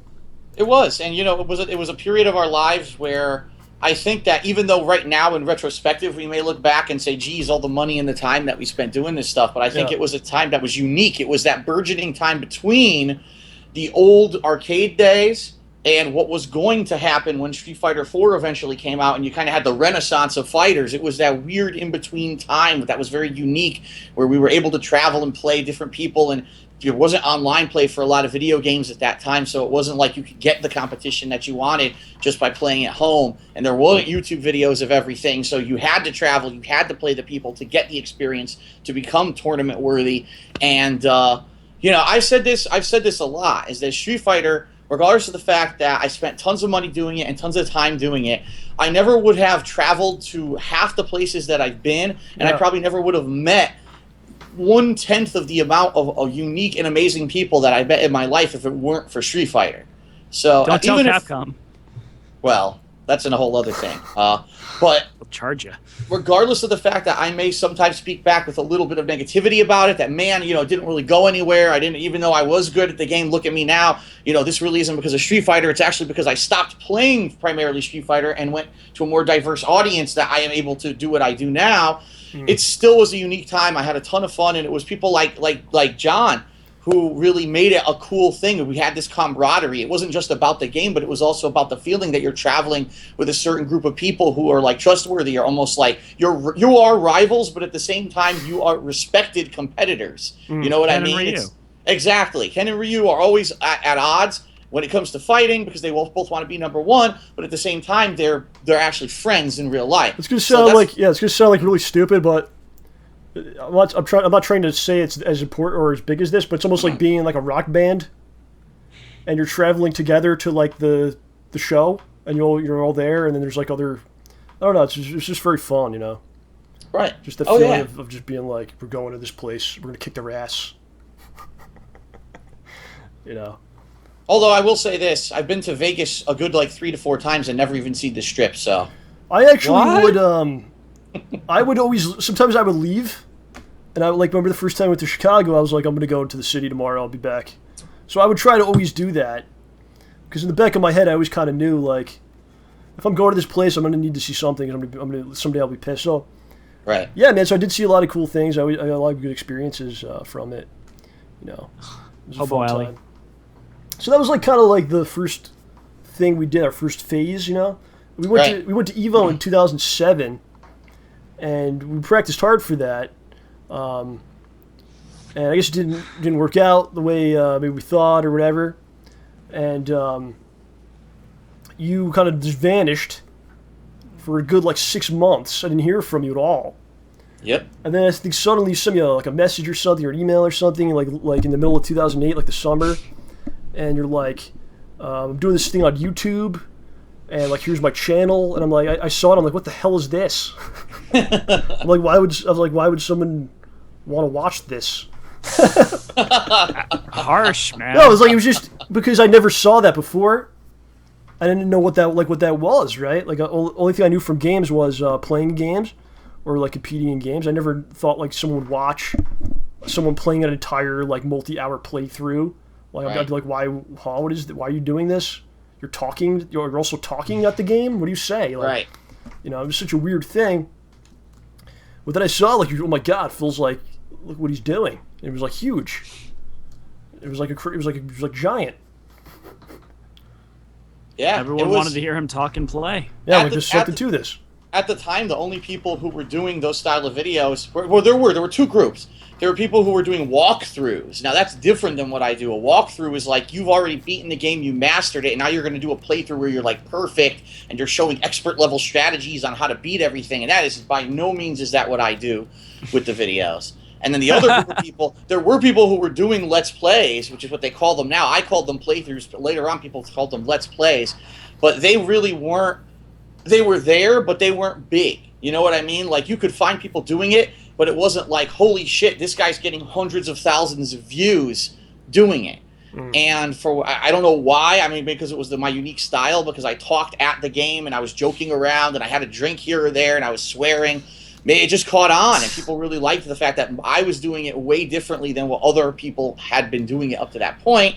and it kind of blew up out of nowhere. And I mean, John, you know this. I didn't mean for this to happen. You know, it was just kind of a weird thing that I did as a hobby when I was so burnt out with competitive Street Fighter that I wanted to do something else. And I said, I haven't touched console games in like a decade because I've just been playing Street Fighter. Let me actually re-immerse myself in console games. And that's how the whole thing just kind of got started. What was really interesting about it to me was like you basically reinvented your entire thing because you were so geared towards I'm going to go to these tournaments. And then you basically like shut it down. You disappear. Seriously, like, you know, like I don't think, did you talk to anyone during that time? You were just gone. I pretty much didn't talk to anyone in the Street Fighter community. And then basically you kind of built something new. And I think it's a great thing people can kind of look at. And I've kind of tried to do that a few times. And when one door kind of shuts, right, it's the old saying, you like another opens and you kind of try something different, you know. Right. So instead of just being like, you know, I'm done with everything or like whatever, you try something new. You put your energy into something else instead of not doing anything at all, right? Right. So, we still went to a couple tournaments, I think, after that. But it was more about the YouTube stuff. Right. And then Street Fighter 4 came out, and that was a big deal. You always had a lot of people. You moved. The first time you moved was this. Actually, you know what? It was very similar to what I just saw last week, where you gave all the free stuff away. It was the same. I was there when you moved the first time. Yep. Very similar. That's right. The same people too, taking things. It really was. That's why this last Saturday I wanted it to be like that, because it was kind of like, let's end this thing the way that it started. You know what I mean? Let's go full circle and say these are the kind of guys who I hung out with my whole life. And even though I lost touch with a lot of the people who were actually at that gathering on Saturday, I to see them again, you know, after so long, and kind of say, listen, you know, this is it, but let's go out with a bang. And that's what I really felt like Saturday was. And I want to say thanks to both of you guys for being there, because not only did it mean a lot, but I think it was a hell of a lot of fun for us to be doing, you know, a lot of fun stuff. And I got rid of a lot of stuff that I just didn't want to move across the country. Well, we're happy to take it. Well, I want to say thank you for inviting us over. I mean, regardless of the neat free stuff, it was just nice that we were in. Well, it was nice for me to feel included because, you know, I'm kind of more. Oh, please. Yeah.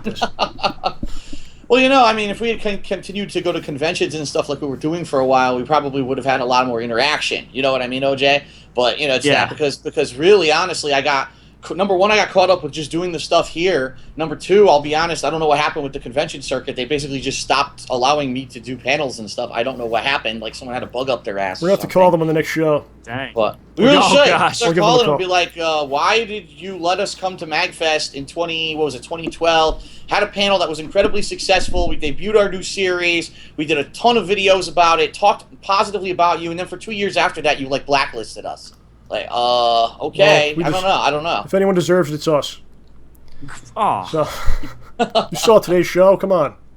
That's what we deserve. So 2008, the summer was interesting. We did go to Chicago. We did go to some stuff, but I was having like a really bad time. I was like badly like in debt and stuff. I was working GameStop and the ice cream gig, which I've talked both about on various videos. So Phil was like, you guys were playing the Street Fighter big time, man. You still had a lot of people coming down and stuff. I would come when I could, but then things kind of opened up for me, and I think the first thing we did like just together was Resident Evil, the DLC. Yeah. Resident Evil 5, Lost in Nightmares. Yes, I think that's what it was called. Which I think was like, it was like 2 million views or something on it now. Wow. It went pretty nuts because, again, keep in mind that 2008-2009 time period, no one was really doing what we were doing, and then to see two people doing it co-op was like, whoa, like this is so different. So essentially, the first thing we did was downhill from there, because I think that was the most watched thing. Of the things that we've done co-op with, yeah, that's probably the first thing we ever popular. did. Yep. And then it kind of became like I was always coming down to play Street Fighter, but now I would suddenly come down and make these videos for YouTube. I still thought it was kind of weird. I still didn't really understand it, but then I started to kind of figure it out. Maybe. I always kind of like tried to let you lead, and I would just throw in what I could. And I think that's always been my approach to it. You know, I never wanted to like step on your toes. I always wanted to add to the thing, but not take away from what you were doing at the same time. So I think it's always been my approach to it. Right. And we did a lot of stuff, man. I mean, the one that sticks out is, what was it? The Start the Party or something? Was that what it was called? The one with the mini games with the PS Move, right? Howard was here. There was that one, but what was the one that you and I did with what everyone always talks about with would you like some balls and the yeah. That was TV Superstars. TV Superstars. Oh my God, what a train wreck that thing is. I think when we did that one, I pretty much knew it will never be as good. Right, we'll never top this one. Probably never did. That was the perfect combination, the perfect storm, because you had shitty motion controls that no one wanted or asked for. A game that was a hilarious joke of a game. I mean, who would really buy that and take that game seriously? Yeah. And the fact that we were actually doing, if you remember, we were doing the picture-in-picture where we had a separate camera recording us in the corner, and just seeing us kind of doing weird stuff and joking around about the game just made it so much better. It was like the perfect combination of factors. Plus, it was something so new even to us, like those weird when all that stuff came in. Those like the Kinect and the motion games. So it was like a game. It was like a kind of game you never played before. It was just so stupid. It was. I mean, if anything, from day one, John, you and I both said that motion controls were going to be a joke and they weren't going to succeed, and it was so stupid. And I think that era, it was really about a year where we were playing all of those games, and people would watch the videos, and of course they're not watching the videos because the game's good. They're watching to see how bad it is. Or what the hell it is, right? What is this game? You can see yourself in the TV and, we jump around. So, yeah, it was just wacky stuff, man. I don't know. Donkey Kong sticks out. Mm-hmm. It's such a blur, It's crazy because people will sometimes even bring up stuff and then, we did that. Oh yeah, right, exactly. Yeah. I would love if someone made a list. Now, someone has made a list of like all of my cumulative playthroughs on my website. But if someone could like sort out the ones that were co-op, and you could like see, wow, look at how much the body of work that we've done over the years. Because really, you started doing co-op with me right there at the beginning, honestly. You were the go-to guy if I needed a co-op partner for a game, if there was a two-player cooperative game, or even if we were just doing something stupid like TV Superstars, and I knew that having someone else there to experience this with me would add to it. You were the go-to guy. Who else could you call and say, hey, listen, let's play TV Superstars? Like, how many people would show up? I think people would like block my number. I have no humility. I'll do anything. It's why. Okay. Let me say something, John, because I really haven't talked about this. Okay. All right, for years, and I want to say something. Yes. If anyone ever attacks the character of John Rambo, all right, this man, I want to say, and this is the feels, okay? Oh, jeez. The day that I got laid off in 2010, I was fucked up in the head. I made a vlog about it. And I really had no fucking clue what I was going to do in my life, because the job sector that I had worked in for 5 years, there were no jobs in Connecticut. Nothing like that. And I had just bought the condo, and I was like, how am I supposed to afford my bills? They literally blindsided me with this layoff. And I was thinking about it in my head, about what I should do. And I remember the first call I made was to my parents, and the second call I made was to John Rambo. Aww. And I explained to him what had happened. And I said, what I think I really would like to do is give it a go, and try to make this YouTube thing that I've done as a hobby work out as like a living. I don't know how I'm going to do it, because at that point, if you remember, you couldn't even monetize gameplay videos. Oh, yeah. And so I didn't know how it was going to work out. I didn't have an effing clue. Yeah. And I said, but really the best thing that could happen right now is if I just really played a game, because it would take my mind off of everything.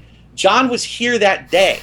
He wasn't here the next week. He wasn't here, he was there like within an hour. He was here, and we were playing Dead Rising 2 together. Yeah. And boy, if anything, did that just completely take the negativity out of my mind and flip it on its head and give me the motivation to say, look at how many people are watching this playthrough that we did today.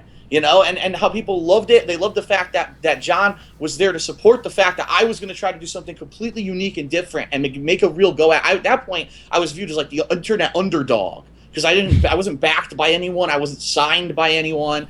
And really, John's support on that day meant a hell of a lot to me. And the fact that happened was probably one of the reasons why I was able to go on and do what I did and become as successful as I have. And the reason that I'm still doing it today, and I'm able to, to move to a bigger place. And John, I just want to say thanks, man. You really helped me out that day. And over the years, all the co-op and stuff that we've done, I mean, not only did we, I think, make an entirely huge body of really entertaining work, but we had fun doing it.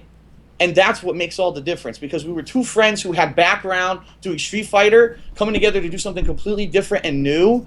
I think we had a unique perspective that a lot of other people who do it today just for the money and they go through the motions, you know, we didn't have that. We were just dicking around and having fun, and I think that's why we were successful at what we did. Yeah, I think so. I think to me it's always just been about having a good time. I think people get caught up in like, oh, you should play this game or you should do this way, whatever. But if you're just having fun, you know, then you'll do that thing, whatever it is, you know. And yeah, it's always just a good time. That's why, like you said, I'd play like any game, do whatever you wanted, because as long as it was fun. Right. That's the core of it. It's got to be fun, right? We did play the Lord of the Rings Sony Move game. You know, we did that. Oh my God. We did play Star Wars Connect. Hulk Hogan Connect. Oh my! Oh yes, that was great. So yeah, it's just always fun, dude. Star Wars Connect was a pretty great You don't experience. have to thank me because I was just always having a good time. So, you know, a funny story that some people probably know this. It's from way back, but I actually got in trouble for because I was in Phil's videos a while ago. I'm still to this day baffled. Yeah, that's like, crazy. What the fuck they were thinking with that? My pure theory is that these companies, when they want to try to get rid of someone, they will try to find the most far-fetched bullshit ever. You know? All right, so go ahead. Sorry, I interrupted. No, it's fine. It's fine. I've told the story many times, but for people that haven't heard it, maybe I was working at Gamestop, the fine organization that we were on the phone with tonight, back in 2010. 2010, and I was in Phil's videos, playing trade games. It was a rival to the GameStop that I worked at. Not even really, they were just another store. They thought they were, but I don't know, whatever. They were running a Street Fighter event. GameStop could have run an event, but they decided not to. We're just going to open at midnight and sell people the game. We're not going to actually let them play or do anything fun. Right. Of course not. So I didn't have to be there. I wasn't working, so I went to the plane trade thing. And Phil was recording. I wind up in some of the videos, and basically 2 weeks later, the district manager comes in. He has the videos on a laptop. So if you can imagine, I'm working, I get pulled into the back. He starts playing Phil's videos. Just imagine that. And why were you at this? Why weren't you at the GameStop thing? I didn't have to be at the GameStop thing. You should be here. This is a competitor. What are you doing? So essentially I quit on the spot. And called Phil in the parking lot as I got out and said, Phil, they put your videos on at my job, and then I quit. But it all worked out very well, because even though I quit, I was able to go to court and get monetary reimbursement. And because they were so wrong in the issue, the judge was basically like, were you wearing GameStop clothing? Were you representing them? Were you telling people you're from there? Did you do anything to defame them? No. Okay, you win. And I got unemployment, monetary compensation, blah, blah, blah. And then I spent probably like a month maybe playing Street Fighter Super Turbo Heavy. And then we went to Nashville, and I won the tournament in Nashville to go to Japan. Right. And then it all kind of worked itself out, like perfect. So, funny. Yeah, a lot of crazy stuff has just happened because of me knowing Phil. It's weird, man. It's weird how you follow the trail, right? You follow the trail of all the things that people you've known and the things that you've done together, and you're like, what a crazy journey it's been. You know, who would have thought that the day that I went over to this house in Waterbury and I didn't know who was there or who I was going to be, I didn't know what to expect or whatever, and I go into the basement and these two guys are down there playing games, you know, on a little tube TV, and we all sit down and we start to play games. Who knew that day, that one moment was going to lead into this incredible branching path of stuff that was going to influence, you know, years to come, stuff that we'd be involved in, and really, you know, in a lot of ways, where our lives have gone when you really think about it. With you guys, you know, what you do on with the show, and Shazam and a whole punch, and with me doing on with gaming related stuff on my channels, it's like, imagine if we had never met, we may have never ever done anything like this. Yeah, and I don't know. How weird to think about it like that, right? It's so bizarre. Yeah, I don't know if I would have gone on YouTube. I can't say. I've always had like a desire to do things because I always created stuff. Like I played music. I did other things. but I never like was like, yeah, I'll do YouTube and I'm gonna put myself out there. I think you got me in front of the camera a lot. And if you watch like the way early stuff we did, I was like, I didn't really know what to do. I was looking all over the place and shit. But it's all about like I think so much is about confidence, right? Like so much in life is about confidence, and you like putting me in front of the camera, just built that up to the point where like I could do a show and I could do these other things, and I try to push myself. And I don't know if we would have been doing any of this stuff if it wasn't for you doing it first, right? I don't know. It's crazy. It's crazy to reminisce about it. And now OJ got pulled into. You pulled me in. I pulled OJ in, and now he's stuck. The cycle continues. OJ's stuck in it. It ain't so bad. It's got its perks. So we went to a bunch of conventions, which was fun with OJ coming with us. Yeah. What did you think about Phil when you first met him for the first time? I introduced you. Yeah, I didn't know what to expect. I mean, I think I didn't meet Phil until after he had started to really get his fame on the old interwebs. Were we doing the show yet, or we didn't even do the show yet when you met him? I think I met him before we did. No, didn't I meet him for the first time at like? The first time you met him was games? at a convention that we all went to. Too Many Games, right? I think so. It was either Too Many Games or MagFest. I have no idea. Dang.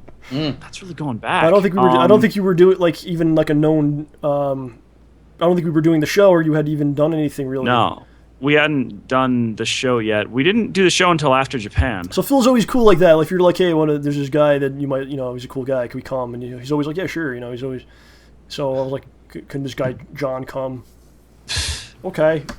I remember waking up and we somehow missed the turnoff when we were in Delaware. Yeah, was that the first time you met? Oh.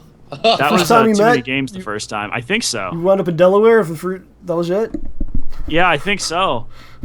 Because I wasn't really big on driving stuff yet, and I think we were taking John's car, which was the white one. What was it? Was it the whole? It was the whole wagon we took. Yeah, it was the whole wagon. Yeah. Saturn. Yeah, because didn't we come back from Too Many Games? Why the hell did we take my car? Your car was in bad shape? No, possibly. Hold on. Let me think about this. Didn't we take John's car to MagFest, and I think we drove my car to Too Many Games? Okay, yeah. So wait, did I drive your car the first time I met you?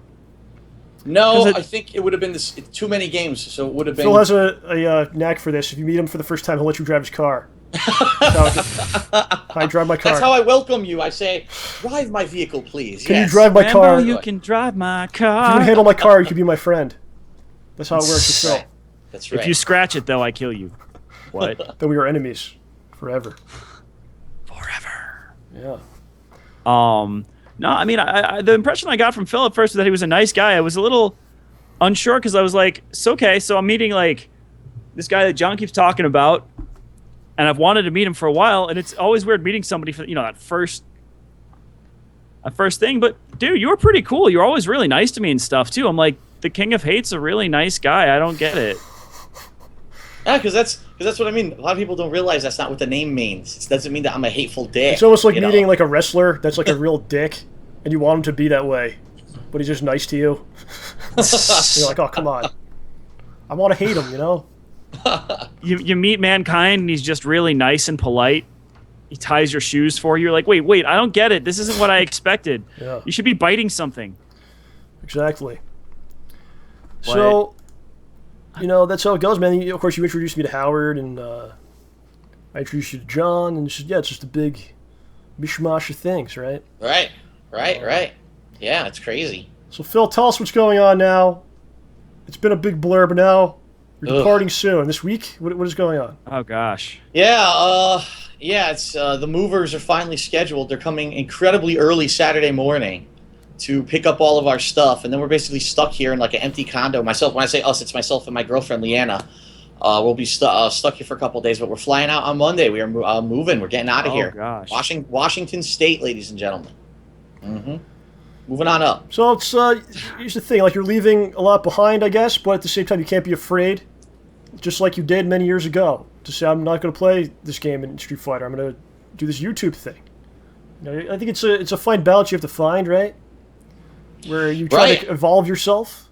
Right. I mean, make no mistake about it. I mean, I am leaving a lot of stuff behind. My parents, who have been, less than 15 minutes away my whole life, are now going to be on the other side of the country. I've got, obviously my friends, John. I mean, every week we do co-op and, smart guys, and, it's going to change. It's not going to go away. It's going to morph and change, and we're going to try to find ways to still do it. So I don't want anyone who loves our co-op and loves smart guys and all the stuff that we do together to say, oh, God, Phil's moving. It's all over. It's not. It's or anyone who just wants to see you guys be happy and have fun. Right. No, right. For me, it's bittersweet. Because even though I know that I'm leaving a lot behind, this is the necessary step that I feel I need to move on to the next stage of my life. Yeah. And I've actually been saying this a lot over the past few weeks, is that even though, I love Connecticut, I've been here my whole life, and I have family and friends here, I've never had an opportunity in my life where I said, I am now able to say, if I want to go somewhere, I can just go there. I can choose to live wherever I want to live. I've never had that opportunity until right now. And so now is the time. If I'm going to do it, I got to do it while I'm young, I'm healthy, you know what I mean, before things get too late and there's a reason why I can't. There's so many people who I hear say, man, I really wish I could have done this with my life, but I didn't do it when I had that chance, and now I'm stuck. Yep. And that's where I don't want to be. I'd rather take the chance, you know what I mean, take the leap. I've been saying this thing is going to be incredibly difficult and a lot of work to get across the country. It's going to be a pain in the ass to set this house up because there's going to be nothing there when we ride up. We're literally walking into an empty house. Yeah. And, it's going to take weeks. It will take weeks to get everything working. Yes, people are going to want to see new gameplay. There's 2 new games coming out I can't even play when they're new. But for me, I don't see it as work or something negative. I'm seeing it as an adventure. You know what I mean? Like, you got to overcome that difficult step to get to the fun part. Right. And that's really how I'm approaching it. And I think that as long as everyone out there approaches, things like that in life that way, that you can productively and positively attack it rather than just focusing on, oh, this move sucks, oh, this negative, that negative. That's how you can get ahead in life. And, it's going to be unique. It's going to be different. For a long time, we're not going to know anyone out there, I'm sure. Mm-hmm. I have no family and friends out there. Nothing. Nobody. So to be in a foreign place like that is a big step, a big jump. But I think that overall, in the long run, it's going to be good personally for me because it's a different change of scenery. It's a place where I think it's going to be healthier for me because they're a lot more health conscious out there. And in addition, I've had really bad allergies here in Connecticut, especially this year in particular. And when I went out there in April, I didn't have allergies at all. I was out there for 2 weeks and nothing. Everything cleared up. I had I have this stupid annoying nasal drip. It was gone for the 2 weeks that I was out there. And I'm like, this is just such a pot. Physically, it's going to be great. But then when it comes to work as well, imagine instead of me just sitting in my living room with all these factors and affecting me, now I'm going to have an isolated office where I'm going to have a dedicated setup. I can have PC gaming. That's way better than the way I do it now. My videos should have a jump in quality once I get everything set up the way that I want it. And just to change of scenery too, imagine I'm going to be able to go right into Seattle, which is about 45 minutes away from where my house is. On a weekly basis, I could just shoot down there and film stuff and just experience this whole new culture and the whole new group of people. And I think it's going to be a great positive and a great thing for everyone, not just for me personally, but for anyone who watches the content that I put out. I think they're really going to enjoy it. The thing about change, like, it's going to happen no matter what. Even if you said I'm going to stay where I am, things will change. Whether it's you're doing or something else or whatever, right? Right. It's going to happen. So that's why when we did our games, when we did whatever we were doing, I always tried to enjoy it the most I could, get the most out of it. And it goes for anything you're doing. You try to give it your best, take as much as you can from it, learn as much as you can, because things will change no matter what, right? That's just the way things go. Yeah. Whatever you do, do not take stuff for granted in life. Absolutely. Because you never know when it's going to go away. You never know when that thing that you love or that person who you always interact with, when things may change and that's not going to happen anymore. You got to try to see. I know it sounds real cheesy. Yes, it's one of those inspirational posters, or whatever. Seize the moment, because if you're in the moment but you're not paying attention, that moment's going to go like that, and the next thing you know, it's over. Yep. Just gotta enjoy yourself. Right. Go hard, right? Right, John? Yeah. John's crying. I'm okay. He's all right. He's going to be all right. Yeah, I mean, some people have said, like you said, Phil's going and this and that. And, of course, part of you, of course, is. But when you see someone that's your friend, that you care about, doing something that they feel will be the best thing for them, how could you, have any kind of negative feeling about that, right? Yeah. You know? You're seeing them do something that's better, that's good for them, Right. Yeah, if it's something that's going to make you happier and just better and a healthier life, whatever it is, you have to be supportive of the people around you, just like they're supportive of you. So, we wish you the best, sir. I appreciate that, and again, you guys have been great friends. John, you've been there for me when I needed help, and I've tried as well as I could to be there for you when you needed help. And just because there's a country between us doesn't mean it's so funny because John's literally been saying this.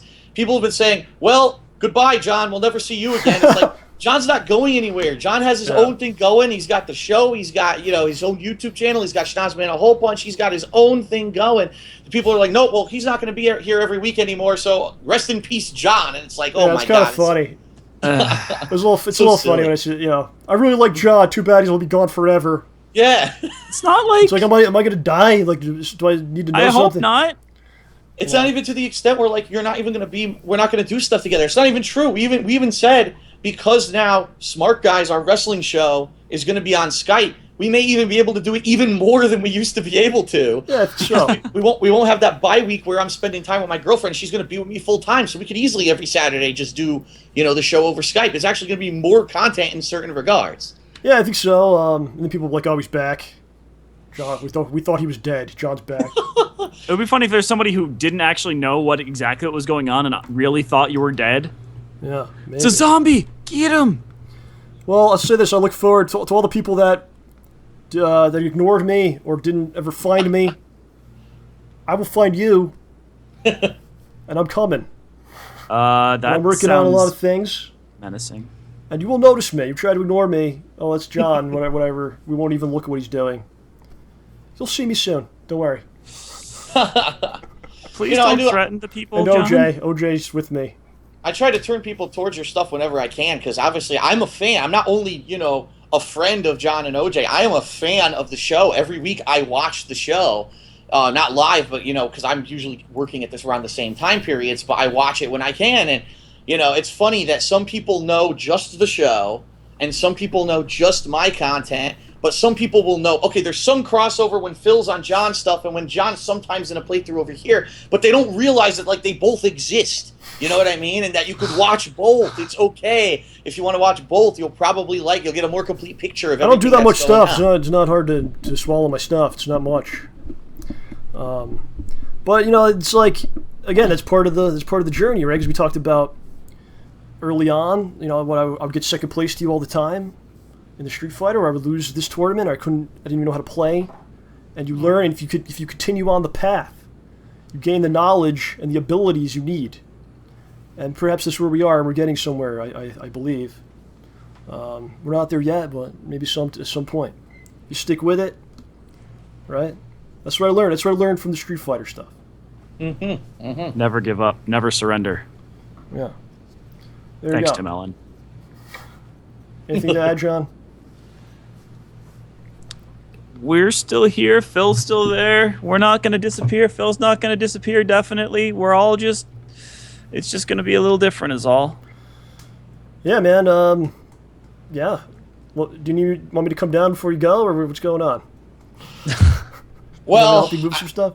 Yeah, here's the thing. So I didn't know all week. I had no idea when the movers were coming. They were supposed to let me know today finally. Yes. When they were coming, and I have not been able to pack up. I mean, I've packed a lot. If people have been watching my videos, I got bins all over my place of stuff that I've been packing. Mercedes bins. I have not been able to touch any of the electronic equipment because I'm still working daily. I didn't just stop making videos and streams. I'm still doing it, and so all that's still hooked up.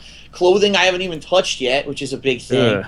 And there's also my whole kitchen and everything. So here I am, not knowing any idea of when these movers were coming this weekend. Then I call and I find out they're coming 7 to 9 a.m. on Saturday. 7 to 9? So yeah, I'm like, oh my God. So not only do I have to be up incredibly early on Saturday, which I'm not used to. My work schedule is that I get up late and I work late. But now I'm going to have everything ready to go by the time that these guys show up. And the thing is, my schedule for the next 2 days is insane. Tomorrow, my girlfriend's showing up with her mom. They're driving a U-Haul here. We have to unload all of her stuff and put it in my condo first, okay?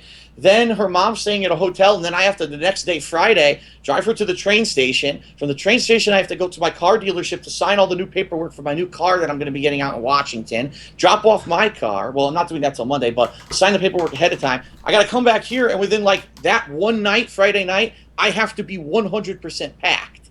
So it's like, I have no time between then and now to even really do packing. And so it's going to be in one night I have to do all of the rest of my packing, which could go either really nicely or horribly wrong.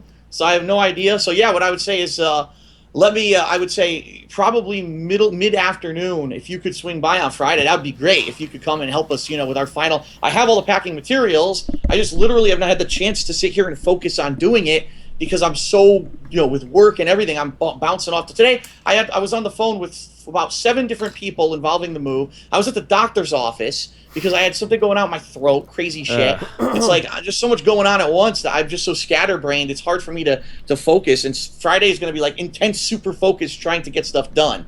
So yeah, if you wanted to swing by, that would work definitely. If you need me to come, I will be there. I helped OJ move recently. I'll help you move. Oh gosh, yeah, he did a really good job and somehow didn't kill me. And we even managed to film Schnozman and Hole Punch too. This is what I do.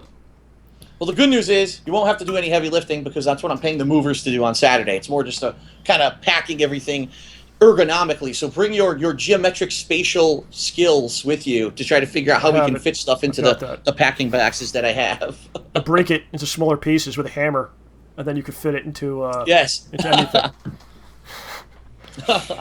All right, sir. Thank you for coming on. We'll have to have you on again. After you're all settled in and everything. Yeah, it's looking like the way it's looking. So we're going out there Monday. That's when we're flying out.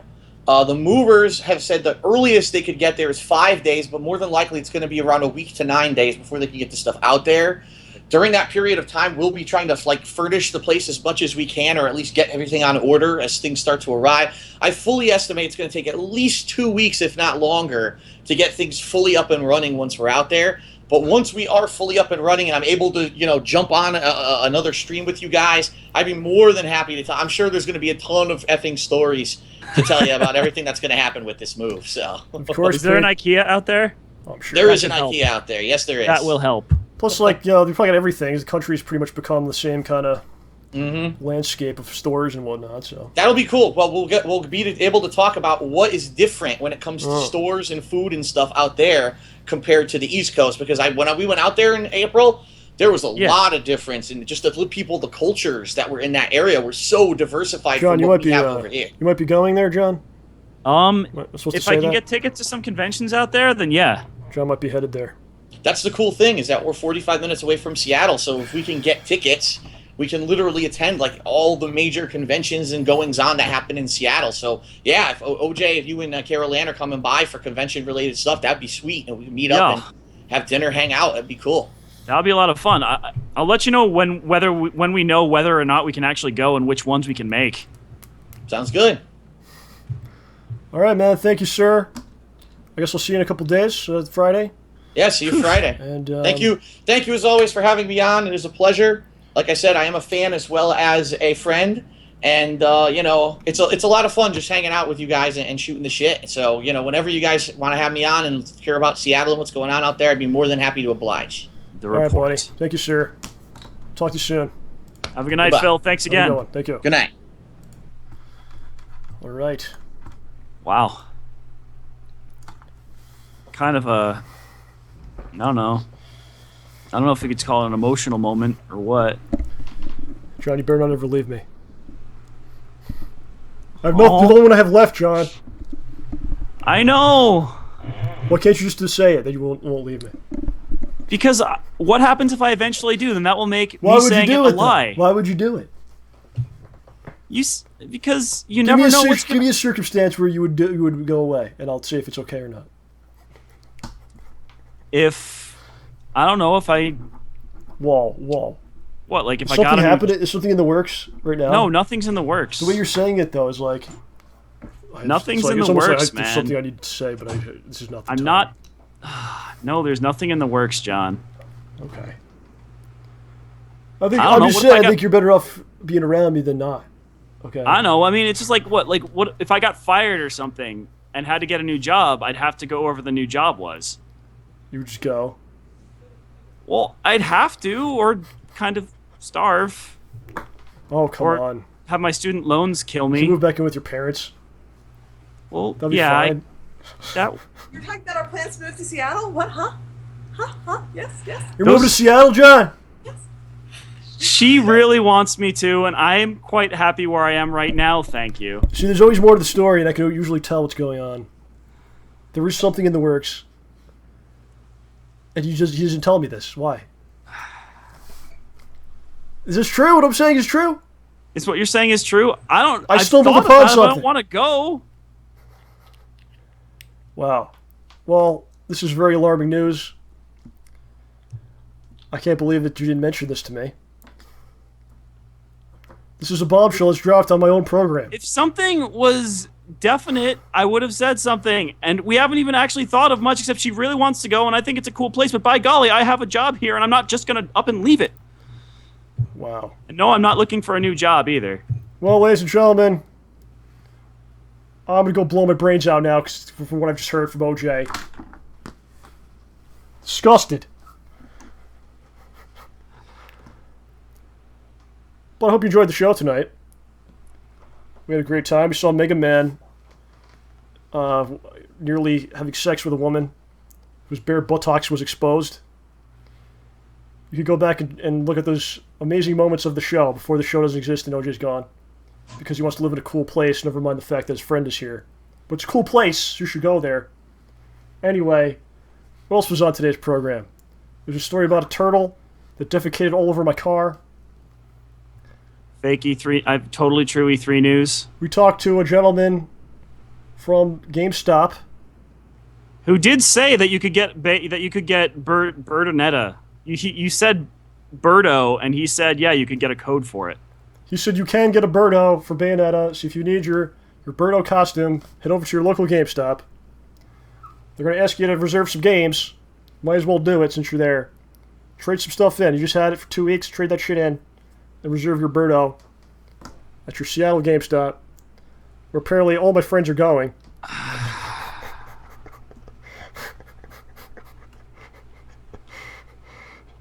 OJ's very upset. All right, ladies and gentlemen, thank you. We'll be back next week. Actually, next week we have Mr. Rice Spirit will be joining us all the way from Australia for the second time. He was recently in Chicago. He's going to tell us about that. World traveler, Mr. Rice Spirit, the great artist. Looking forward to that. I'll see you next week, my friends, with another show. Do you want to say anything else? Oh, I was going to wait for the part where we give the little outro thing. What is the outro? What do you mean? Well, we thank everybody and say who we are and what we're doing and wish them... I don't know who we are anymore. Everything's changing. I don't know who we are. Things you that know I believed who we are. Were lies. We're who we've always been. There's things that I believed in that are blatant lies. Take us away. Okay. For the last time ever, OJ on the show. Take us away. John! Dude. Take us out. This has been John Rambo Presents the show. Best in free and optional entertainment. For John, for Phil, for me, who is OJ. For the GameStop guy. For the GameStop guy. And for Birdonetta. I want to thank you all for tuning in. Have a wonderful night, and we'll see you next week. Possibly. Thank you, my friends. See you next time. Bye-bye.